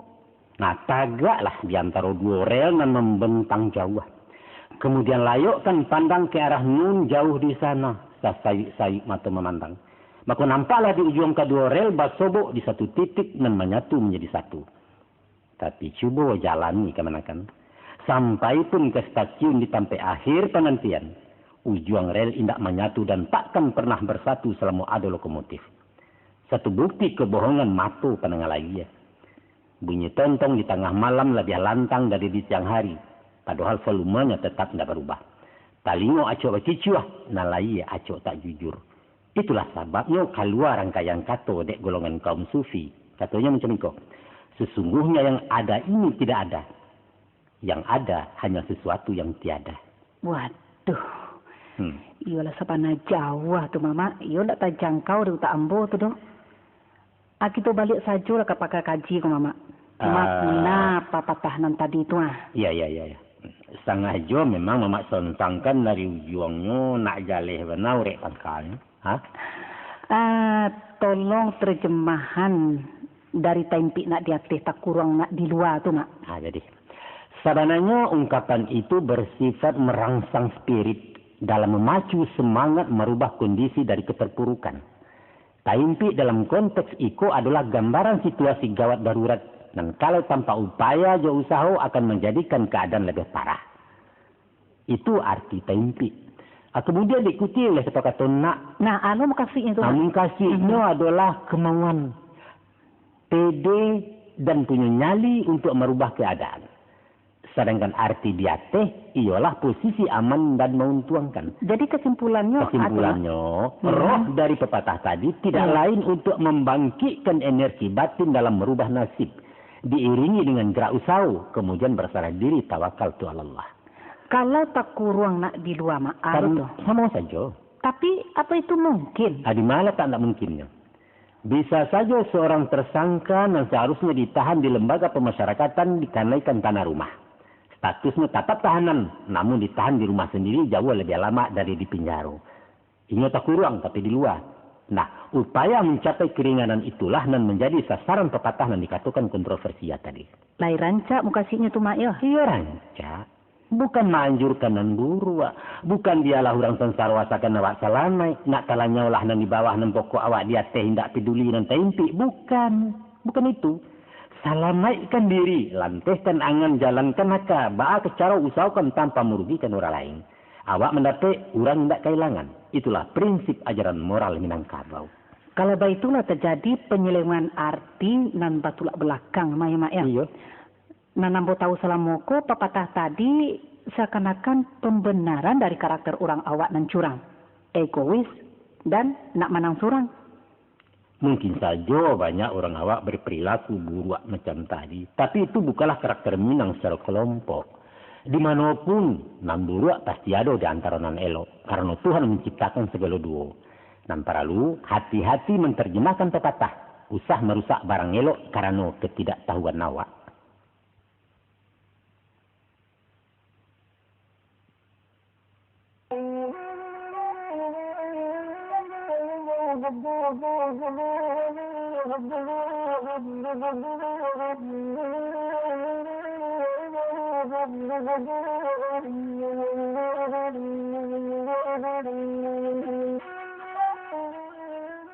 Mak Datua. Ya. Ba'a pulo dengan pepatah iyo kan diurang, ladukan di awak. Pepatah itu pun banyak diselewengkan orang. Seolah-olah kita disuruh memaksakan kehendak dengan melecehkan orang lain. Sebenarnya sikap mayokan dan diurang malalukan dan diawak adalah positif. Batiang kepada situasi yang dihadapi. Dalam hal-hal tertentu mesti dipakai. Karena itu mencerminkan prinsip sambil menenggang orang lain. Umpamonya mak? Umpamo. Dalam berdiplomasi atau bermusyawarah. Kiat itu sangat membantu. Pendapat orang bisa dipatahkan. Karena siapapun akan melawan kalau dirinya diremehkan. Walaupun ini salah. Nah, iyokan ini dulu. Kemudian baru dibanding dengan pendapat awak. Nanti yakin benar. Dapat mama marikan contoh agak cik. Umpama dalam memperbincangkan satu kasus. Ada pendapat yang tidak relevan untuk ditanggapi. Batele-tele gue. Usah dibawa lalu. Iya. Bantah saja secara halus dan santun. Sehingga inyo merasa dihargai. Kemudian mengikuti pendapat awak. Iya. Nah, contoh kalimatnya. Ambo sependapat je beliau. Jadi seolah-olah mendukung iya. Iya. Tapi mesti dipertimbangkan. Alah, lalu kan dia awak sesuai dipertimbangkan. Tentu saja dengan argumentasi dan bisa diterima seluruh pihak. Sehingga forum berpihak ke awak dan membanding. Mukasudnya disalamaikan orang duduk, baru awak masuk. Iya, itu taktik cara melalukan galeh. Pendeknya usah melawan arus ya, Mak. Oh, jangan rugi awak. Iyalah. Kalau menyubarangi sungai biaya dare, indah boleh potong kompas bakayuh langsung ke sasaran. Jan, dia ditunduk aja kau. Tapi hello lah para agak kau. Baru anyuy ya, Mak. Baru anyuy tanpa bakayuh. Kemudian diheriangkan seketik menyampiang merencong sungai. Dengan sendirinya Mailia sama Juaris selamat sampai ke Subaya. Kita manfaatkan kekuatan lawan ya, Mak, untuk menyelamatkan diri kan baik itu kira-kira, Mak. Betul. Salamo indak merugikan orang. Ayah indak karuah sungai indak cabuah tujuan sampai ke Subarang. Aduh, Cik, ambo ndak setuju, Mak. Apa tuh? Anggu anggap geleng namuah dalam nan 2,3. Alasan tak setuju? Itu kan melambangkan kemunafikan, Mak. Di mungko setuju, di belakang menolak. Tadinya menolak, di belakang layu pula. Abulak balik, itu kan tak batan diri ya namanya tuh. Memang kadang-kadang ada ungkapan untuk menggambarkan sifat seseorang. Orang nan ragu-ragu, orang nan mudah merubah pendirian dek panakui lemah mental. Tapi ada kalanya disengaja karena tak pas untuk membela diri. Dalam hal semacam itu, nilainya positif. Jadi sifatnya insidental, boleh saja. Tapi ambo tetap memandangnya sebagai pengkhianatan, Mak. Antara pengkhianatan dan kejujuran ibarat dua sisi mata uang. Tergantung dari mana kita memandangnya. Orang Minangkabau menerima isi pelakat panjang dan merugikan. Sedangkan hatinya menolak tidak setuju.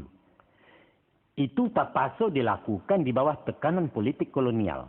Kok ditolak negari caya para pemimpin ditangguai kaparang tak mungkin lain. Di sinan terpakainya papatah, angga geliang namuh dalam nanduo tengah tigo. Samo je duduk bakisah tagak papaliang maya, Mak. Saroman tapi tak samo. Baman tuan. Adapun duduk bakisah tagak papaliang sebagai perubahan sikap atau pendirian. Artinya tidak konsisten, tidak jujur dan tidak bisa dipercaya. Ini bisa negatif, bisa positif. Tergantung berubahnya dari maka kama. Kalau perubahan sikap dari sampilik ke paragiah, itu kerencak. Tapi kalau duduk bakisah tagak papaliang dari perjanjian, itu sifatnya tidak terpuji namanya. Orang nan lari pandirian dinamakan bajing loncat, petualangan politik. Mulia saja menyebarang asalkan di sekitar wilayah number pelakon samo. Umpama dari Matuari ke Bulan Sabi. Tidak masalah, asalkan izin dari Masumi ke PKI. Dalam hal itu, kemenakan. Lafaz pepatahnya lah dia lengkap macam itu. Buliah duduk bakisah asahkan di lapi anan sahalai. Buliah tagak bepaliang asahkan di tanah nan sabingkah. Artinya tu, Mak. Artinya masih dalam koridor ideologi pembauran. Ya, itu istilah para pengamatnya. Tapi bagaimanapun itu kan mencerminkan pribadi nan rapuh, Mak. Tidak istiqamah, labil, dan... Kat. Kita karek tentang nangko itu bukan wilayah pembicaraan awak. Urusan politik itu. Balik ke pangkat kaji itulah. Secara kultural, orang Minangkabau lebih cenderung memakai sikap abu-abu daripada hitam putih. Biar pola pikir, bicara, dan perilakunya dalam pergaulan umum. Nampak-nampaknya karakterku lebih dinamis, bervariasi, dan cocok jawab orang awak. Penampilannya cenderung ragu-ragu, tapi berprinsip. Nah, lihat saja sini arsitek rumah gadang. Baru mengadang lah. Posisi tagaknya tidak vertikal, agak condong cando karabah. Namun jarang rumah gadang tumbang di angin. Sebabnya itu, Mak. Sebab kekuatan serangan angin dijinakkan lari ke tanah oleh kemiringan dinding. Persis serupa hidung kapal membawa ombak. Guncangan-guncangan dari luar diantisipasi dengan pasak yang berfungsi sebagai engsel. Inyo bermain kalau datang gampo mahaya. Baitupun tiang akan bergeser sekadar keperluan, tapi berpantang latih dari sandi sampai tagak. Walaupun gaya bangunannya nampak cayah, tagak miriang berpaku indak tunggak di tanah batu picak. Namun di sinalah rasio letak kekuatan nyali powernya Minangkabau. Lentur pandai bermain. Fleksibel tidak kaku. Tapi berprinsip. Tarinyo si ganjol lalai ya, Mak. Pada tampuah surit nalabiah samui tepijak indak mati lalu taruang kota tigo. Itu namanya gerakan misterius tuh, Mak. Nah, lihat pula stilek tradisinya. Lah, maher yang agak membungkuk langkahnya cando wasera. Dek orang rabah tanda kalah. Tapi bagi pendekar Minangkabau sengaja rabah ke tanah sebab posisi di bawah membuat gerak lebih lincah.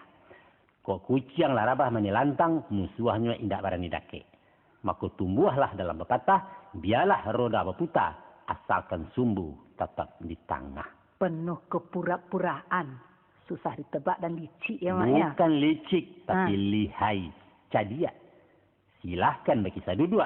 Tapi awas, usah pindah dari lapiak nan sahalai. Boleh saja tagak berpaliang, asalkan tetap di tanah nan sabingkah. Itu strategi, rencak.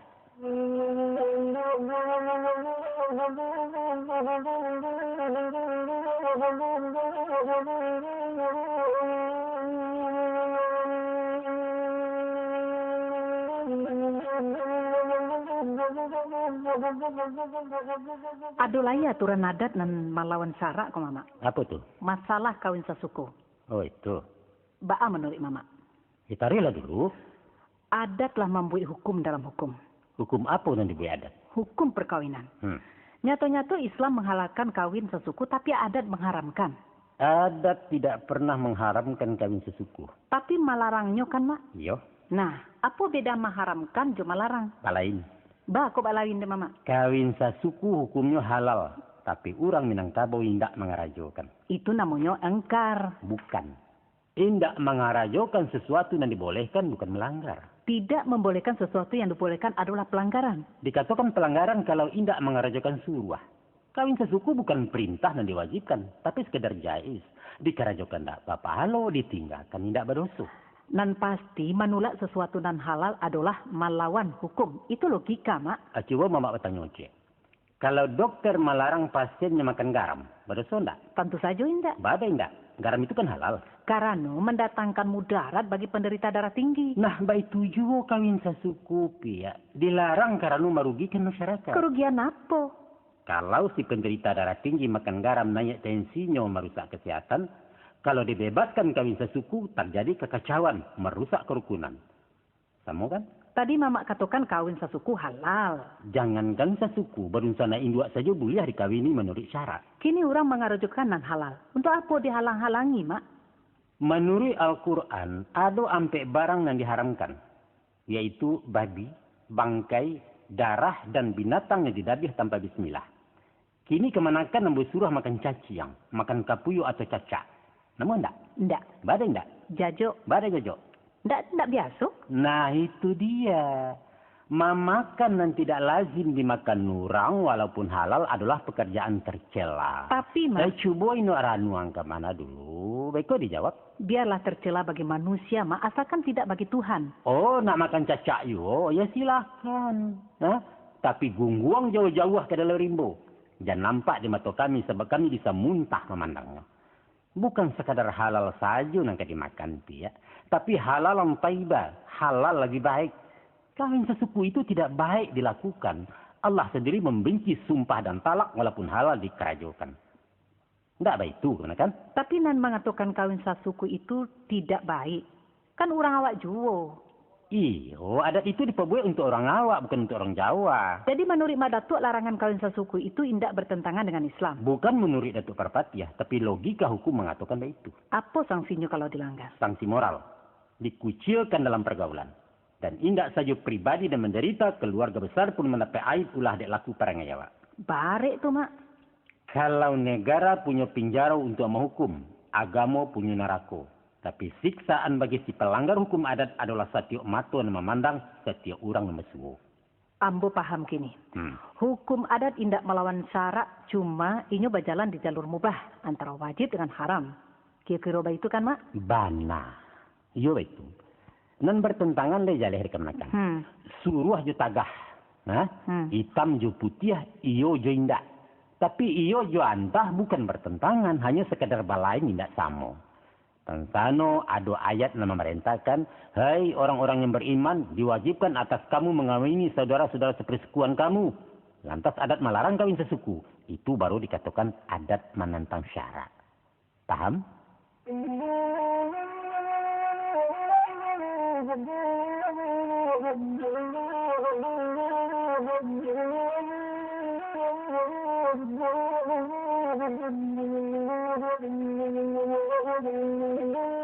Kini beralih ke soal lain, Mak. Soal apa lain? Soal pagang gadai. Boleh ya? Tidak ada. Menurut pendapat Amo, Mbak, Nah, pagang gadai itu hukumnya haram. di mana tak Arabnya? Riba. Definisi riba itu apa? Nah, dikatakan riba yaitu praktek pinjam meminjam, di mana pihak si peminjam wajib melebihi nilai pinjamannya saat memulangkan berdasarkan perjanjian. Apa kelebihan nilai pinjam dalam pagang gadai? Hasil padi dari sawah nan dipagang. Ya, mbak paham tuh. Malah menurut kaji dan pedangan, seseorang nan meminjam jawih kurus dengan syarat harus mengembalikan jawih gapuak, maka kelebihan dagingnya itu termasuk riba. Kecuali tanpa perjanjian, namanya hadiah. Nah, kalau begitu, apa sebab pagang gadai dilakukan orang Jawa? Itu artinya adatlah melegalkan perbuatan maksiat. Sebenarnya ada beberapa dalil yang menghalalkan pagang gadai. Umumnya orang berpendapat bahwa transaksi pagang gadai itu namanya hibah. Hibah atau hibah? Hibah artinya pemberian lepas. Tapi kalau hibah, saling pinjam dan saling memanfaatkan. Pihak namang gadai mengambil manfaat dari piti gadaian, sedangkan si pemagang mengambil hasil dari sawah yang dipagangnya. Alasan itu lemah dan tidak akurat, Nak. Bakilik-kilik jotuhan sekadar maindakan dosa. Tunggu dulu, nak mau taruhan. Taruhkanlah, Mak. Nah, pendapat yang lain menghukumkan darurat. Karena tapasuh. Tidak ada jalan lain untuk mendapatkan pinjaman kecuali melalui pagang gadai. Karena darurat, nan haram bisa jadi halal. Baik itu? Boleh. Babi pun menjadi halal kalau tidak ada makanan lain sekadar panang kalapa. Baik itu juga halnya dengan bank. Hampir sepakat para ulama menghukumkan bunga bank itu riba. Tapi sementara alun ada ditemukan sistem alternatif pengganti fungsi perbankan, maka dihukumkan fiddarari, artinya halal karena tapaso. Tanpa bank ekonomi lumpuh. Kini kalah ada bank syariah, Mak, dengan sistem bagi hasil. Itu sebabnya bunga bank berbalik haram. Baiklah. Kini ada dua alasan syar'i dan menghalalkan pagang gadai. Itu satu pendapat. Ya. Tapi ada pendapat lain dan menolak bahwa pagang gadai termasuk kategori riba. Nah, Mamak sendiri tagak di mana? Sebagai orang awam, ambo mengikuti praktek nalah berjalan selama nangko. Mak Datuk bisa mempertanggungjawabkannya di hadapan Allah. Dan bertanggung jawab adalah alim ulama. Sebab alun pernah keluar fatwa dan mengharamkan pagang gadai. Tapi sebagai pemimpin adat, Mama tidak bisa berlapis tangan, Mak. Persoalan halal haram urusan maling tuangku.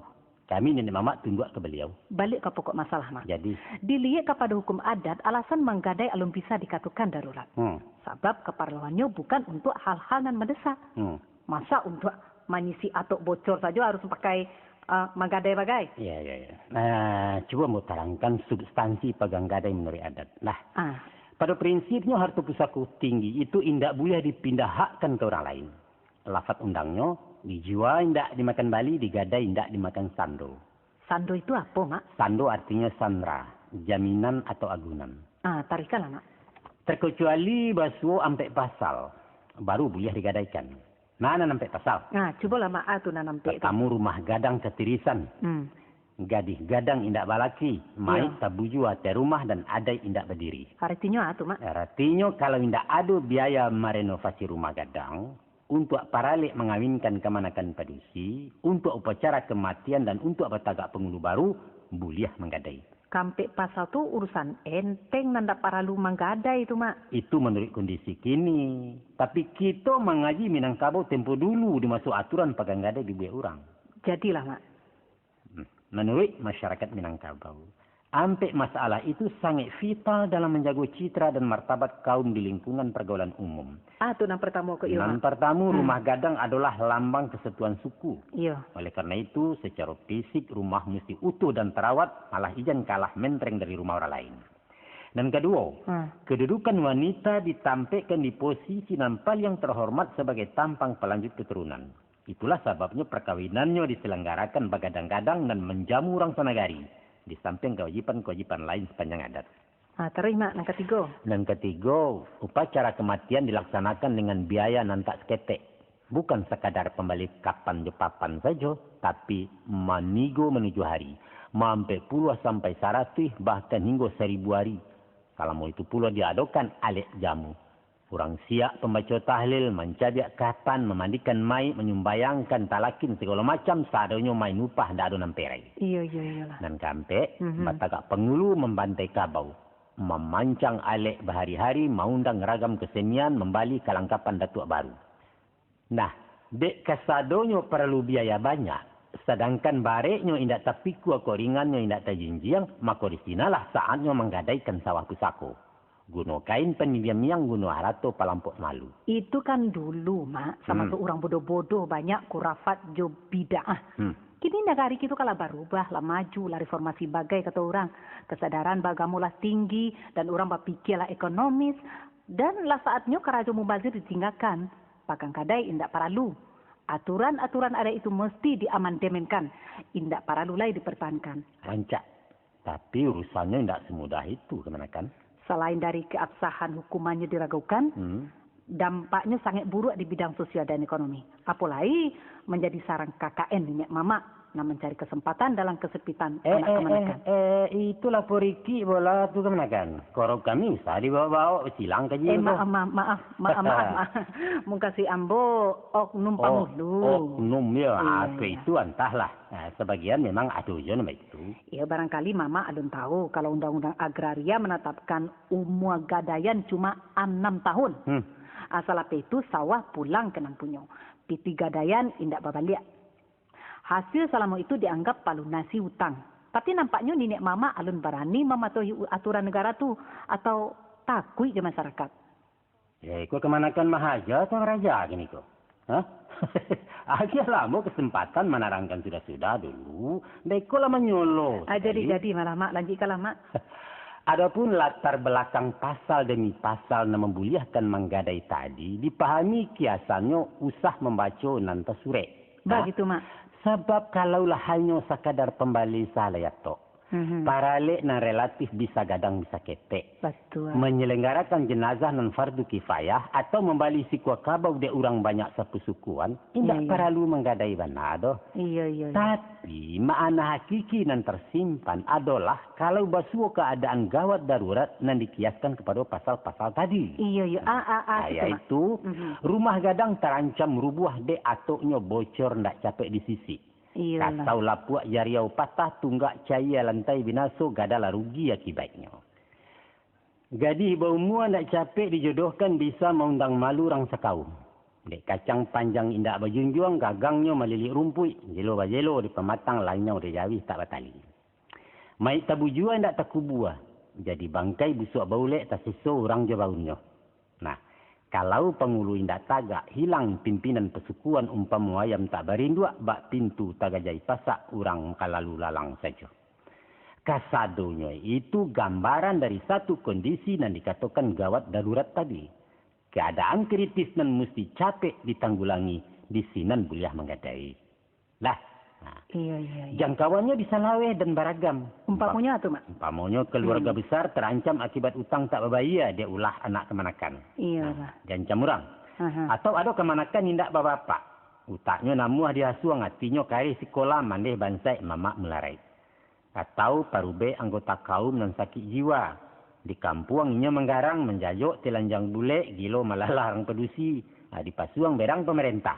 Paralu kagak duit diamankan. Dan lain sebagainya. Sedangkan bapitih saku pengindah untuk kemakan saja susah, tak dapat pakai batenggang lain. Maka di sinalah patut boleh menggadai. Apa boleh buat? Dipasok keadaan. Di anggaranlah defisit, tak pasok aset dilego. Iyo kan mak? Tentulah iyo. Kamu kepai lain. Itu teori mak. Tapi prakteknya di masyarakat. Orang menggadai dia ingin tak puji dalam kampung. Baralik mengundang organ tunggal atau ingin bahondanan bak orang, balaya sawah salupa. Itu karajo nan menyimpang. Indak basuh alu jo patui alasan bercari-cari pipi ditembak je Mariam. Nan parahnya. Mak. Si mama nan seharusnya mengayomi kemanakan malah beliau nan kareh nak menggadai. Dek pangulu merestui gue. Dek apa? Capek-capek manikan sore nak mendapat. Nampak kita sirah ya mak. Oknum. Jadi nampaknya adat indak baik itu saja membuka pintu pagang gadai ya mak. Sayang dispensasi itu disalahgunakan deh orang. Betul. Memang nan sabana hakikinya menggadai itu adalah ibarat pintu emergensi, pintu darurat nan hanya dipakai di masa sesak, bukan jalan umum melenggang panjang. Tapi yang salah, ada di satu daerah orang sama sekali tidak membenarkan menggadai, seakan-akan diharamkan di masyarakat. Apa dasar pelanggarannya, Mak? Nenek mamanya menerjemahkan alasan adat buliah menggadai tadi, ya, lebih ekstrim dan mutlak. Indak buliah. Baat terjemahan menurut beliau. Nah, katanya macam itu. Kok rumah gadang kecerisan indak ada lai orang kilaki nan kema menjatuh. Iya, iya. Kok mai tabuyu ate rumah ndak ada lai orang kilaki nan ka mengubuakan. Kok gading gadang indak balaki indak ada lai orang kilaki ke suaminya. Iyalah. Kok adai indak berdiri karena ndak ada lai orang laki-laki ke jadi datua. Maka di saat itu buliah menggadai. Bilo maksudnya tuh, Mak? Tunggu kiamat. Sesudah orang laki-laki lah punah dari muka bumi. Mungkasinya? Mungkasinya. Indak buliah menggadai. Karena adat tubana nama larang lewat fatwanya dan nampak macam tadi. Itu nan baktua, Mak. Sesuai je hukum adat nan Mamak sampaikan tadi. Bahwa harta pusako indak boleh dipindahkan. Inyo dijual indak dimakan bali. Digadai indak dimakan sando. Kan itu, Mak? Betul. Tapi kita indak boleh terlalu kaku menyikapi fenomena di masyarakat. Mukasihnya, Mak? Mesti berpikir realis. Basi yang ate tumbuh batimbang ate nanado. Lihat sikonnya. Tapi ambo setuju diambil mati kalau ada cara antisipasi pegang gadai. Nah, umpamanya? Umpamanya kalau tagak kelompok-kelompok sosial. Lah ada koperasi simpan pinjam dan bonafit. Peduli dun sana di rantau yo keadaan orang kampung atau pemerintah lain memikirkan orang miskin. Iya. Tagang gadai disilang ngampe di negara itu. Tapi sungguh pun baik itu, Mak, ya. Kami harapkan agar para pemangku adat berkenan hendaknya membatalkan aturan adat nanlah kada luar satu. Atau setidak-tidaknya mengeluarkan fatwa adat guna mempersempit peluang terjadinya pagang gadai. Sehingga indak menyansarokan anak kemenakan. Insya Allah.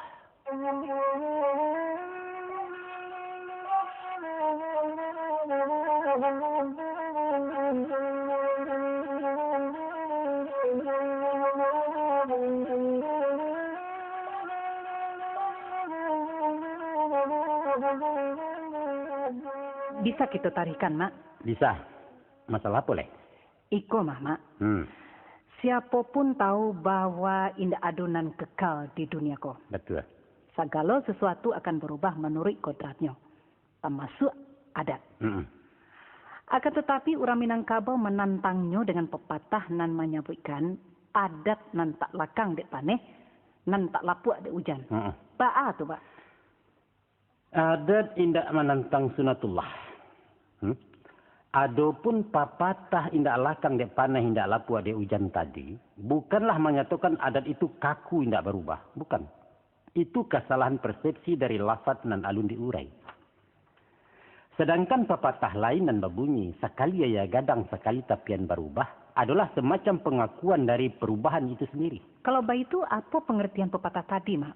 Nan seakan-akan adat ibarat batu nan tak dipengaruhi cuaca. Batu pun binasa oleh pergantian cuaca. Kalau inyo dipanggang kemudian disiram, maka batu akan pecah-pecah menjadi pasir. Dan adat akan berubah oleh peredaran zaman, namun inyo tidak hilang. Jadi adat akan kekal abadi? Inyo tidak abadi, tapi lestari. Apa perbedaan abadi dengan lestari? Abadi adalah sifat Allah, sedangkan lestari adalah hidup dan berkelanjutan dalam perubahan. Contohnya? Air.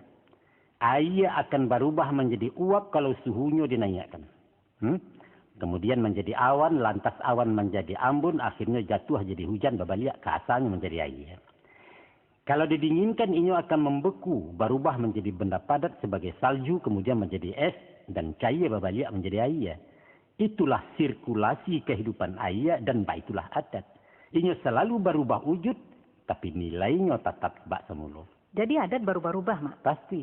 Dari zaman ke zaman adat itu berubah. Ibarat bantuak pinggiran sungai nan bergeser ulah di air gadang lalu.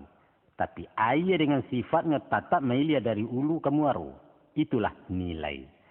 Jadi akan terjadi perubahan wujud namun bukan perubahan nilai. Bingkai bisa bertukar-tukar gambarnya dan itu juga. Bungkus boleh berubah-ubah, isinya tetap semula. Apa benar nilai adat nan tak berubah itu, Mak? kebenaran, kejujuran, dan keadilan. Tagak ninan data bajalan ninan lurus bakato ninan bana menimbang ninan adil.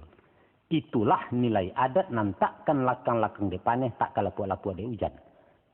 Sifatnya universal untuk setiap ruang dan waktu.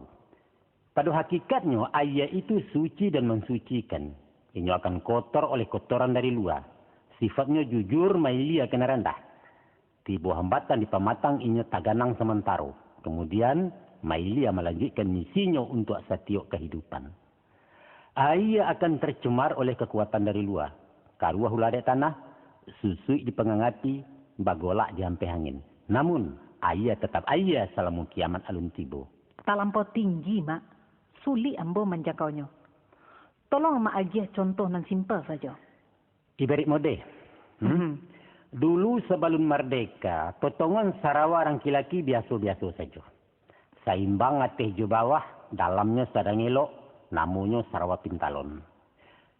Sesudah Japang Bakiro, batuka mode Sarawak namanya Sarawak Kalui.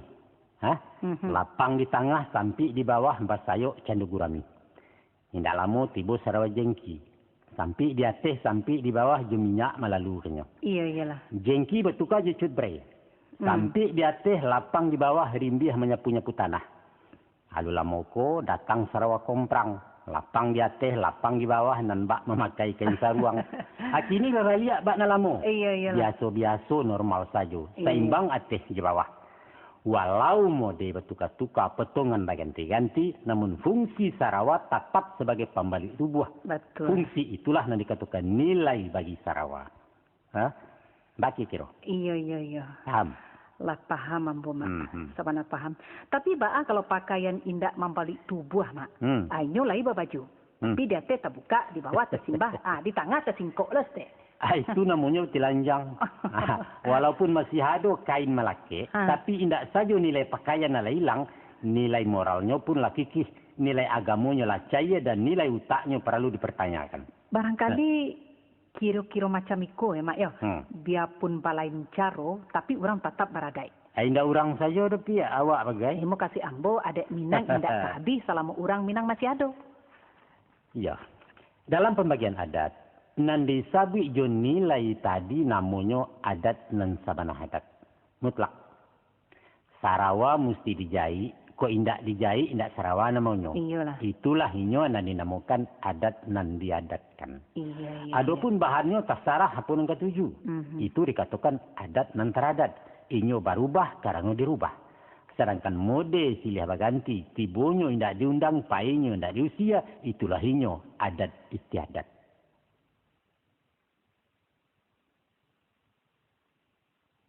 Ajaran calon datuk-datuk tu Mak. Dek calon bundakan luang perlu juga. Kalau dibubui indak mati, kalau dianjak indak layu, apa pula artinya tu Mak? Itu misalan ke adat juga. Dibubui bapantang mati, dianjak bapantang layu. Inyo akan tetap hidup, walau biasa dianjak-anjak dipindah ia jemu dia. Batahun paneh menyinga mungkin sekadar kucui saja kalakang inyo tanamuah. Bamusim hujan mengucua batangnya mungkin balumui kalapuak dipantangkannya. Indak lakang dek paneh, indak lapuak dek hujan. Karena inyo kayu hidup. Entah ko larabah tegul yang batang lah tunggu siso panabangan sinan barulah kabinaso. Karena apa? Karena lah mati. Iya. Maka adat sebagai sesuatu yang hidup digambarkan sebagai batang kayu yang tidak dipengaruhi iklim dan cuaca. Iya, sabana si kuliah aja Mama ko. Indah ambo sangko falsafah adat kita itu tinggi dan agung do Mak. Ya. Sayang ya kalau hanya tinggal di kato-kato pamani kece tanpa dikali urek tunggangnya.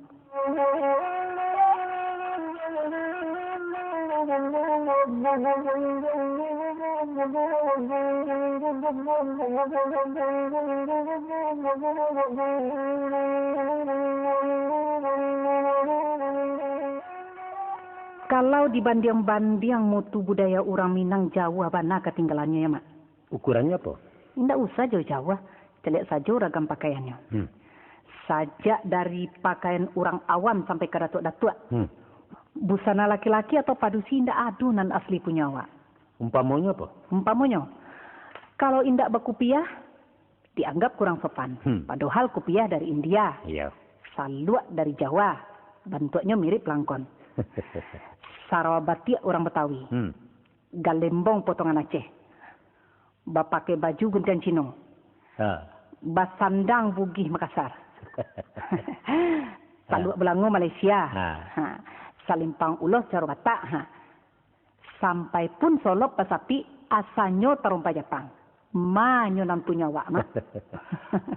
Orang awak lagak di meniru, ya betul? Dan asli Madein Minangkabau. Cuma tangkelek cik itu mak. Sabananyo bukan dado, lai. Manyo mak. Coba sih mak. Atuh. Menurut catatan Ibnu Battutah, seorang penggembara Arab nan sampai ke Minangkabau di abad ke-11 Masehi, katanya, saya sampai ke satu daerah yang di sana bayang-bayang makan tubuh. Di mana daerahnya tuh mak? Mengkasihnya daerah Khatulistiwa dan itu pasti Minangkabau. Oh, Matoari Tape di Kapalo mengkasihnya? Iya. Katanya, di sana tamadun orang sudah tinggi. Pakaiannya serba hitam, ikat kepalanya juga hitam. Baik itu bunyi catatan sejarahnya. Rupanya warna hitam ko lah favorit dari dulu, Mayo. Ya, mungkin memilih nan tak capek kumuh. Mungkin juga. Jadi pakaian asli orang awak ko. Baju hitam, segala hitam. Iya. Potongan bajunya balasari, badan gadang, lengannya lapang, persis serupa baju kurang orang Pedusi. Sarawak gantuang bawah lutut, pisaknya jatuh ke bawah. Babu hua, indak cewek. Model Sarawak tukang pada tidur. Betul. Namanya Sarawak Pansi. Iya, tahu mbak.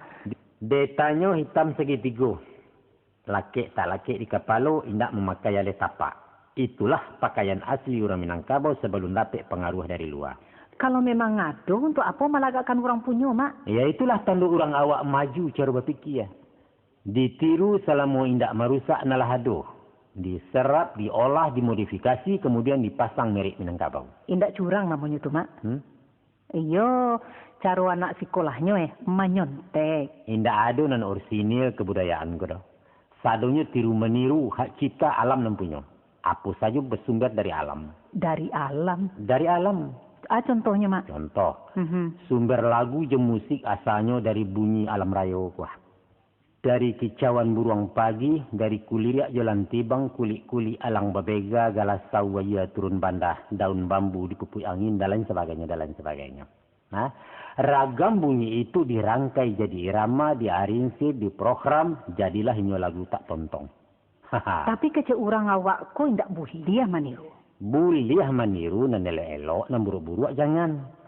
Lai tahu kemenakan. Awak ko mangku pandai mengecek, dek meniru orang mengecek. Betul. Kan sanu pakak dari ketek ala naik ke bisu sampai tua. Dia apa? Dek indak ada bunyi yang ke disin. Betul, mak. Ambo mana sabana paham bana, mak. Itu kalau sumber bunyi, kini bak pulo kalau sumber bapikir orang awak. Sumbernya juga dari alam. Banantun. Guru besar orang Minangkabau adalah alam. Iya. Kalau kini ada universitas terbuka, di awak bernama Universitas Takambang. Terkenal dengan metode pendidikannya alam Takambang jadi guru. Lulusannya dia tahu. Batitil Cipe, yaitu Cadiak Pandai. Itu titel. Maaf, mak. Menurut pendapat Ambo, alam Takambang jadi guru adalah suatu pelecehan kepada manusia. Pelecehan lah lagunya kok. Bahkan tidak deh, mama. Manusia dimuliakan Tuhan dengan akal fikiran. Lantas orang Minangkabau baguru ke alam nan tak barakah. Alam itu kan benda mati dan sifatnya statis. Kalau dikatakan alam benda mati, batua. Siapapun tahu itu. Tapi ketahuilah, di alam itulah berhimpunnya rahasia Allah sampai kita menyewa ilmu. Dari perilaku alam dan statis, kita baraja sebagai guru dan tak pernah bohong. Secara filosofis pendapat mama ambo terima. Namun daripada memasak barang matah, mak ya, rancaklah memakan nanta hidang. Apa itu? Buku. Buku adalah gudang ilmu dan itulah guru. Sayangnya orang Minangkabau butuh huruf. Apa cek kemenakan butuh huruf? Kita tidak punya aksara seperti orang lain. Jawa punya tulisan. Batak, Manaruah. Di Rajang, Ado di Bugih Lai. Apalagi Arab di Cina. Nah, Minangkabau punya apa? Tulisan Minangkabau itu pernah ada, tapi tidak dipakai. Iyo, sama saja jo indak namun itu, Mak. Nan nyato, kita ketinggalan dari orang lain. Diakui atau tidak, itu satu kenyataan sejarah. Macam kau kemenakan. Atu, Mak. Alam adalah sumber ilmu dan paling murni.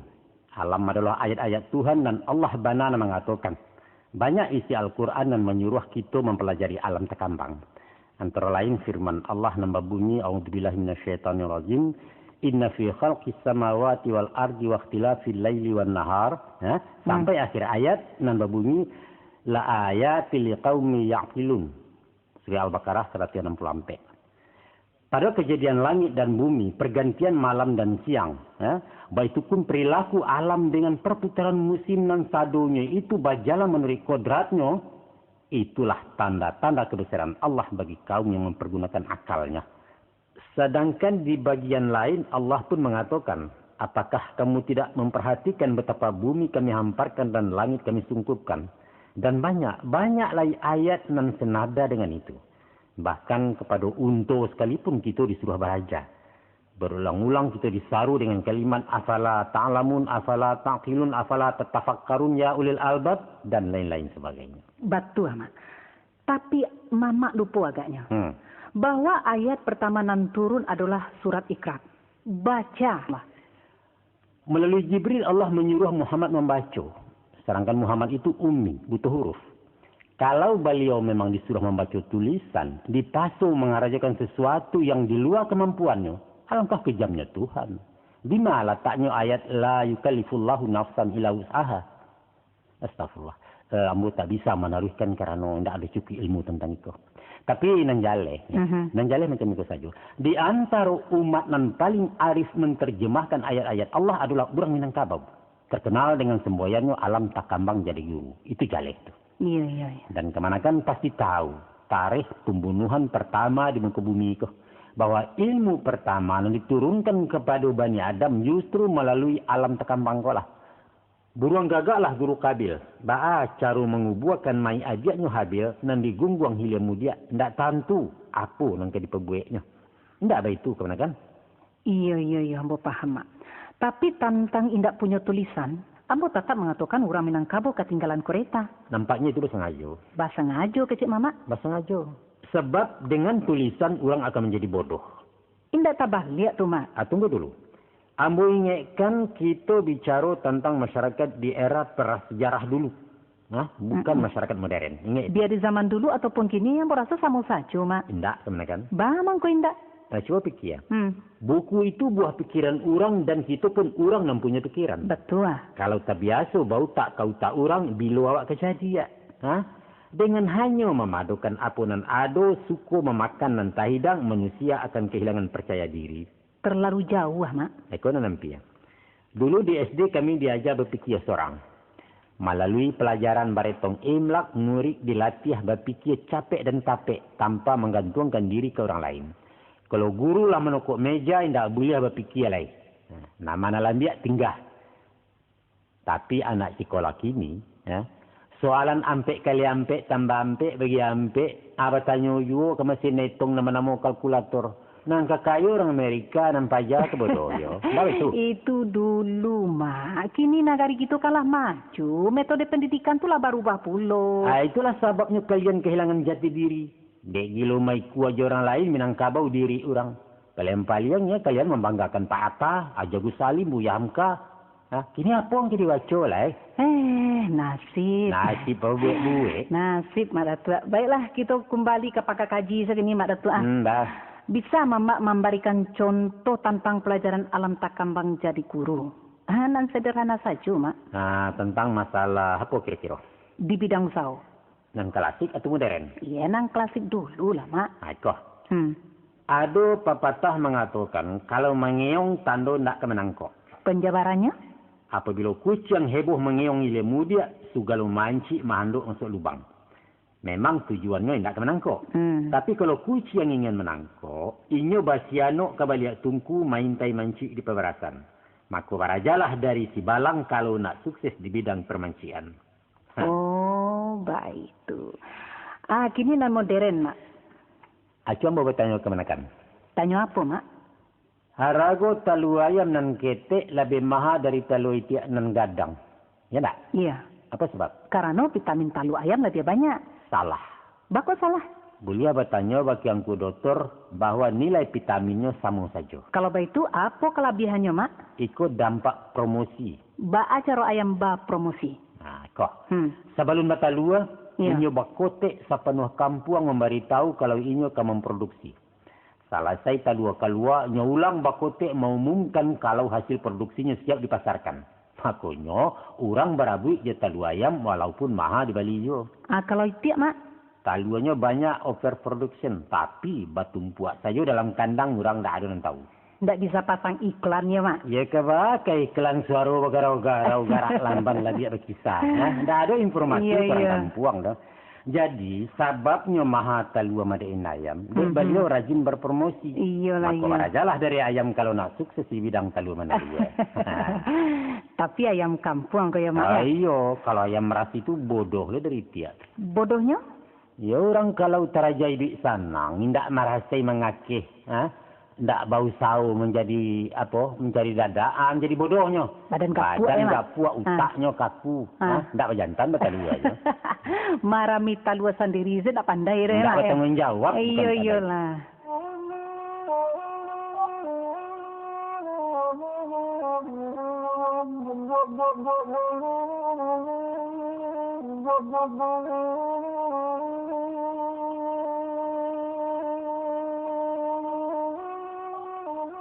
Kok ditaruh ikan seketik lai masih bisa, Mak? Bisa. Nanti waktu puasa. Aduh, Cik, lai masalah namang ganja pikiran nambo, Mak. Masalah apa tuh? Masalah pelecehan martabat. Marupanya. Peraturan adat nan mewajibkan perempuan melamar laki-laki. Itu sangat merendahkan kami. Merendahkan baang kasihnya kok. Setelah dicarikan orang suami kok malah memprotes. Di mana tak ragu diri kalau padusi nan manjalang laki-laki, Mak? Sepatutnya laki-laki berperan aktif. Padusi sipek menunggu. Di masa saja baik itu tuh, Mak. Oh, baik itu. Macam ikut kan. Aslinya Minangkabau tidak pernah mengenal acara lamar-lamaran secara khusus. Proses awalnya di luar forum.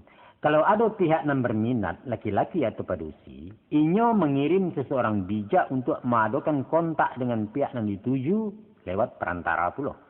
Namanya Maristeri siap menalangkai atau masyarakat tu. Kalau hasil lobby mereka positif, akan sama-sama dilaporkan. Kemudian dia olah di pihak sampai ke kandak. Ladapik kata sepakai, barulah datang sinyal dari pihak laki-laki menyatakan bersedia untuk menanti. Di sinilah terjadinya pertemuan resmi dalam rangka menindaklanjuti apa nalah dirintis para pelobi tadi. Upacara itu namanya mantas ya. Tapi nanpai mantakan sirah itu kan pihak perempuan, Mak. Iya.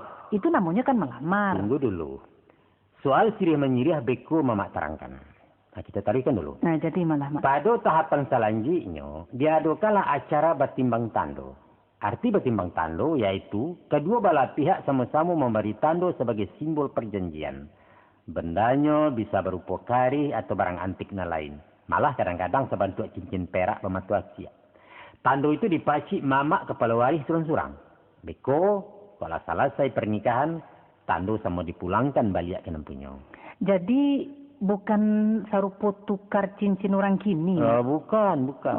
Dia ada tukar cincin orang kini.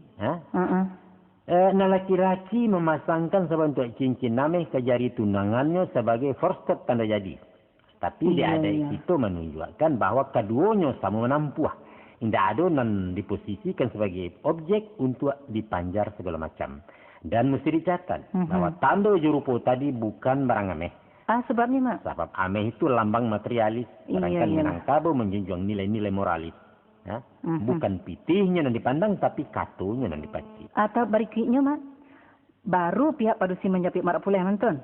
Aku indak dicapui, indak datang. Baik itu kan, Mak? Hakikat menjapui bukan menjapui secara fisik. Tapi menjapui kata mufakat nalah dipabuik sebalunnya. Atau katakanlah untuk menyusul dan sampai lupa kalau hari itu dilangsungkan pernikahan. Kesannya tetap kalau padusi nan menampuah. Acara menjapu itu hanya sebagai seremonial saja. Tapi bajapu je pitih kan? Ya, tergantung ada istiadat setempat dan dikatakan adat selingkah negari. Adu kalaunya jo piti, adu juonan jo apa namanya tu baju, adu juo, tapi umumnya cukik jo carano bari siriah langkok saja. Kalau baitu keterangan mama di Minangkabau indah adu ketegasan lamar-melamar. Tapi pihak padusi lebih aktif dalam proses perkawinan. Itu betul. Bada baitu, Mak. Memang taraso seolah-olah pihak padusi yang berkepentingan. Latar belakangnya adalah sistem kekerabatan matrilineal tadi. Bahwa wanita dianggap sebagai pelanjut keturunan. Indah ada anak padusi, punahlah generasi. Putus sako jadi sako. Sebab karena itu, ingin dicarikan laki-laki pilihan. Sehingga keturunannya isuak menjadi orang baik-baik. Di Minangkabau, padusi bacarikan jodoh, bukan mencari surang-surang. Iya. Kalau di dalam ibana, mukasihnya memang rancak ya, Mak. Ya.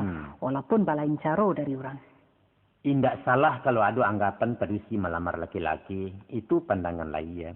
Tapi mencaliaklah jemato batin. Bahwa hakikatnya tidak lain dari menaikkan harkat wanita sebagai pihak dan wajib dilindungi, dijaga dan dihormati.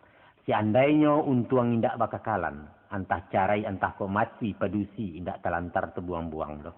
Inyo tetap tinggal di rumah gadang di bawah perlindungan mama dengan jaminan pusako tinggi. Biarlah siga indak nyepai, anau tetap di rumpunnya. Apa kalian alun jiwa kamu terima kasih ke Minangkabau lagi? Nalah memanjukan menjamin kesejahteraan laya jawatin. Aturan nantakkan basuh dimanapun wanita diperlakukan istimewa seperti negara Baradai. Iya. Maaf, Mak, kalau ambo salah tanggap. Iyo, di alum paham sebelumnya. Dan kini ambo menagih janji Mama Jako. Janji apa kan? Menerangkan arti Syria. Oh, itu. Hampir lupa. Macam kok? Iya. Adapun Syria adalah lambang kebersamaan, lambang basa-basi dan persaudaraan. Inyo kalua bermasuk bakutiko khusus di upacara-upacara tertentu saja. Ada sampai suasana mangko carano ditatiangkan. Yaitu nan pertama di waktu menyonsong tamu tibu. Nan kedua menyampaikan kandak permohonan. Nan ketiga di sidang acara perdamaian. Dan nan keempat saat memapek cupak buatan. Yaitu mensahkan undang-undang adat nan baru dibuat. Hanya itu saja. Di suasana lain tak lazim siriah Jepinang dihidangkan. Itu menurut adat. Bisa Mama tolong menerangkan makna siriah langkok tu, Mak? Baiklah. Dalam gurindam persembahan disabuikan. Maka diricak siriah Jepinang dipalik sadah juga Gambia diupam menjadi satu dimakan demera bibia. Sarinya naik ke paroman lamaknya tinggal di rekongan. Ganti ambalau basa-basi silaturahim selamanya. Nah, jadi siriah diibaratkan sebagai perpaduan murni antar kelompok masyarakat. Lambang keakraban dan tak guyah-guyah. Ada sampai unsur dalam cara itu. Tu, Mak. Yaitu daun siriah. Warna hijau rasanya padeh. Iya. Kedua buah pinang. Warna kuning rasanya kalek.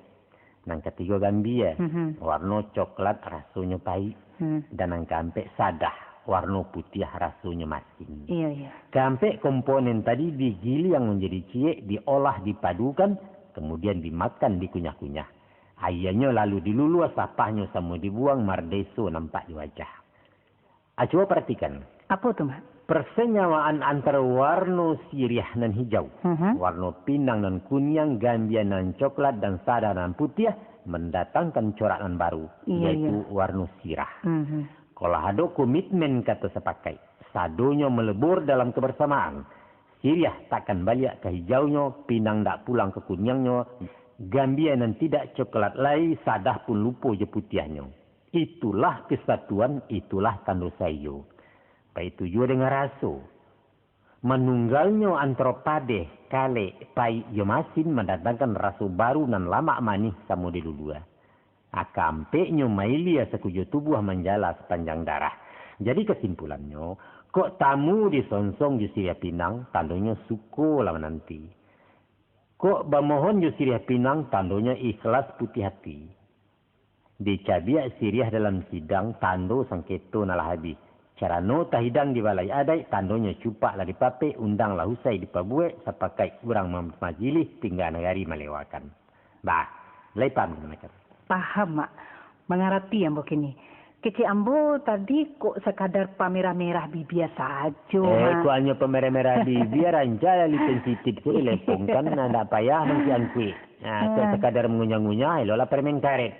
Jale manisnya lama kabis ya dah. Betul mak, betul. Rasanya cukup lah dulu mak. Tunggu. Ada cik lain nan lupa mak. Atuh. Ada pepatah nan agak sumbang tadangannya. Babunyinya. Iko mak. Kok mandi di ilia-ilia. Menyawak di bawah-bawah. Oh itu. Jadi. Ambo katakan sumbang sebab kok mandi di ilia-ilia. Orang bakusuk sabalah hulu. Marasai lawak di limbahnya.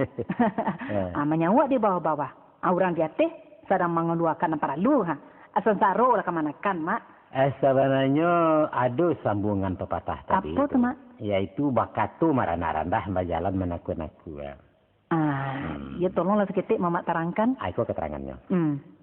Berulang kali mamak katakan usah membaca nanti surek. Indak kesabodoh itu orang sesuatu menyuruh anak cucunya merangkak-rangkak di bawah tapak kaki orang dah. Padahal kita kok diajak bagak, disuruh mandiri, berpantang menjadi umpan. Kok dapat awak kau menjadi tukang panciang. Tapi sabalianya, indah boleh sombong kita kabua ijan hongeh pembusuang dado, hati busuak parangai mawang. Usah. Adapun pepatah tadi memberi petunjuk ke bakeh tamu di rumah orang. Yang nak dagang ram pendatang. Supaya apa? Supaya tahu diri awak menumpang. Elok-elok di rantau orang, jangan nangik tadah dari cangki yang rabat tantang mambiak surang. Iku ajaran budi pekerti, pihak. Iya. Dek lai memaci pitu hadat. Kamanapun orang awak pai merantau diterima je suku hati. Disenangi malah dibutuhkan. Coba bandingkan jo konco kita nan merantau ke Kalimantan, ke daerah Dayak. Dek parangai dak bindalu. Niat jahit sangajo busuak limau dijajah dikalahkan. Kasudahannya dimusuhi dek orang kampung diharak je tombak lambiang. Sehingga bajelo mai diparak. Alhamdulillah. Salarui salam menangko. Alun nado anak Minang dan di usia tagak orang kampuang itu. Dah, cukup dulu. Cukup, mak. Terima kasih keterangan mama. Ikut penutup kata Malwi lah. Jadi, mak Datuk. Kalau nak tahu bahasa agama, mesti pandai bahasa Arab. Sebab hadis di Quran ditulis juga bahasa Arab. Nak paham bahasa Arab, pelajari nahu jo saraf, mantik ma'ani saratu munjid jo balagah. Baitu pulo barajadat kopiak. Haruslah tahu bahasa Minang, langkuk sastra gramernya. Papatah je petitih, pantun juga rindam, katu bayang, katu bakia, sampai pameo je kacika. Katunya tasirek tersuruak-suruak. Rundiang bermisa baumpamo, nan tasurek kajaleh jo. Kok gulai hamba kurang masin kecilnya jauh bana piaman gini. Sebab di masa zaman sesuak garam dibuat di piaman. Turun hijau, turun beli uang, artinya membeli kontan. Dan bak mailu awas sonsang mengkasutnya tersuruh di orang sagan. Malah, ada nan bedo nan rumi. Mana pia? Tu mak. Kato tersimpan tersembunyi balawan lafad jo mana. Elok kecilnya buruak. Acuk jarang mengkasutnya. Kau ibu berang ke anak dikatakannya, santiang labana parangayang yuang, lah pandai melawan kemandai. Atau mama menyedia kemanakan. Sambil sengyang dikatakannya, dia cok bana mama bersilau. Padahal tujuannya menumpala berang bercampuai buati kemanakan tidak pernah menyilaunya. Kamu lain dah, tak lihat. Iyo sabana rumi. Iyo rumi. Susah menangkuk nanti sirek konulah pulo nanti suruh. Iya batu-batu. Nampak mengaca bayang-bayang mencari jejak dalam ayat. Tapi justru di sinalah seninya tuturan kato lamaknya baso jabasi. Kolai arih semua arih manih bat santan ditangguli. Nyampang ko indak samu paham baalu pencukai duri. Usahkan duri kata bacui malah mencucuak makin dalam. Tolong diaga perbedaan antara tasirek jo tasuruak ko maah. Untuk lebih jaleh, mama agi dua buah pantun. Bunyi pantunnya, mak. Tapi je maaf kau kayak kemanakan deh. Mama barikan pantun mudo kau, sekadar contoh perbandingan saja. Iya. Aiko keluhan seorang pemuda yang sedang patah hati tadanga pantun jeratoknya. Cik coba lah cik, mak. Katanya, anak udang dipanggang-panggang, mau dipindang tak berkunyit. Anak orang dipandang-pandang, mau dipinang tak berduit. Itu pantun betilanjang namanya. Bakok bantu tu. Lah jaleh ju kasutnya tu di Minangkabau pantun serupa tu ndak laku tu. Bakok sampai ndak laku tu. Ndak bernilai. Iya. Nah, cuba bandingkan je pantun Minang dalam kiasan Ketubaya. Ayo balo bunyinya, Mak. Semiko. Si kikih tabang marau inggo dibantu pesumayan. Manangih kumbang patah sayuk bungo la nyato walarangan. Niat kumbang pasti nak ke bungo. Iyalah. Tapi apa dayo sayuk la patah indaklah mungkin tabang lain. Iya. Dan sano kok bisa tabang juo bungo berpagar walarangan sio-sio kasiah tak sampai. Apa agak. Iyo tinggi nilai seninya tu Mama. Atau nyoba gurindam bandai-andai maranuang nasib para sayang. Ada ngakan pantun. Ba pula pantunnya tu. Apa pantun kau batu tua. Oh batu tua. Ayo coba lah Mak. Ambo ibarat padi salibu bungo dia babungo dia lang musim babuah di ujung tahun. Purek bagantuang ke jurami rangki yang tinggi ke dihadang tampan ke jadi luluak saja. Menyedihkan. Kalau paham ketik itu. Iyo paham bana Mak. Itulah Minangkabau. Dalam suasana macam mana pun, kato babayang tak tinggal.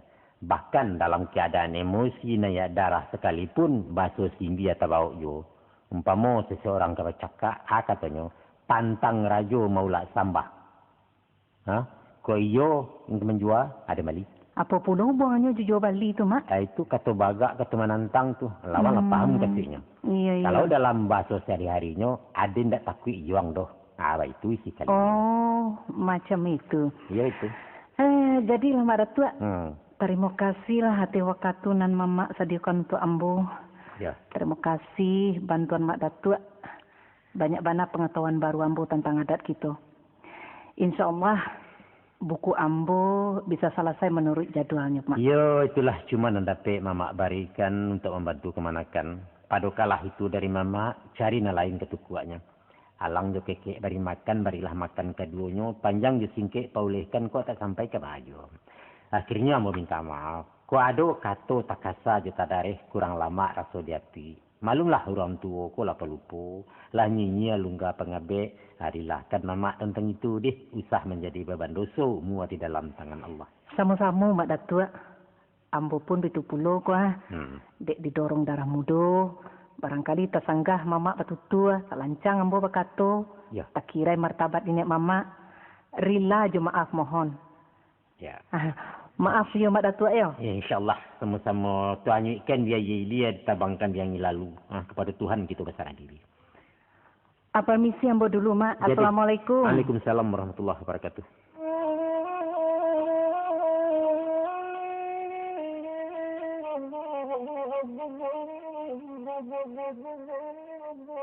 Thank you.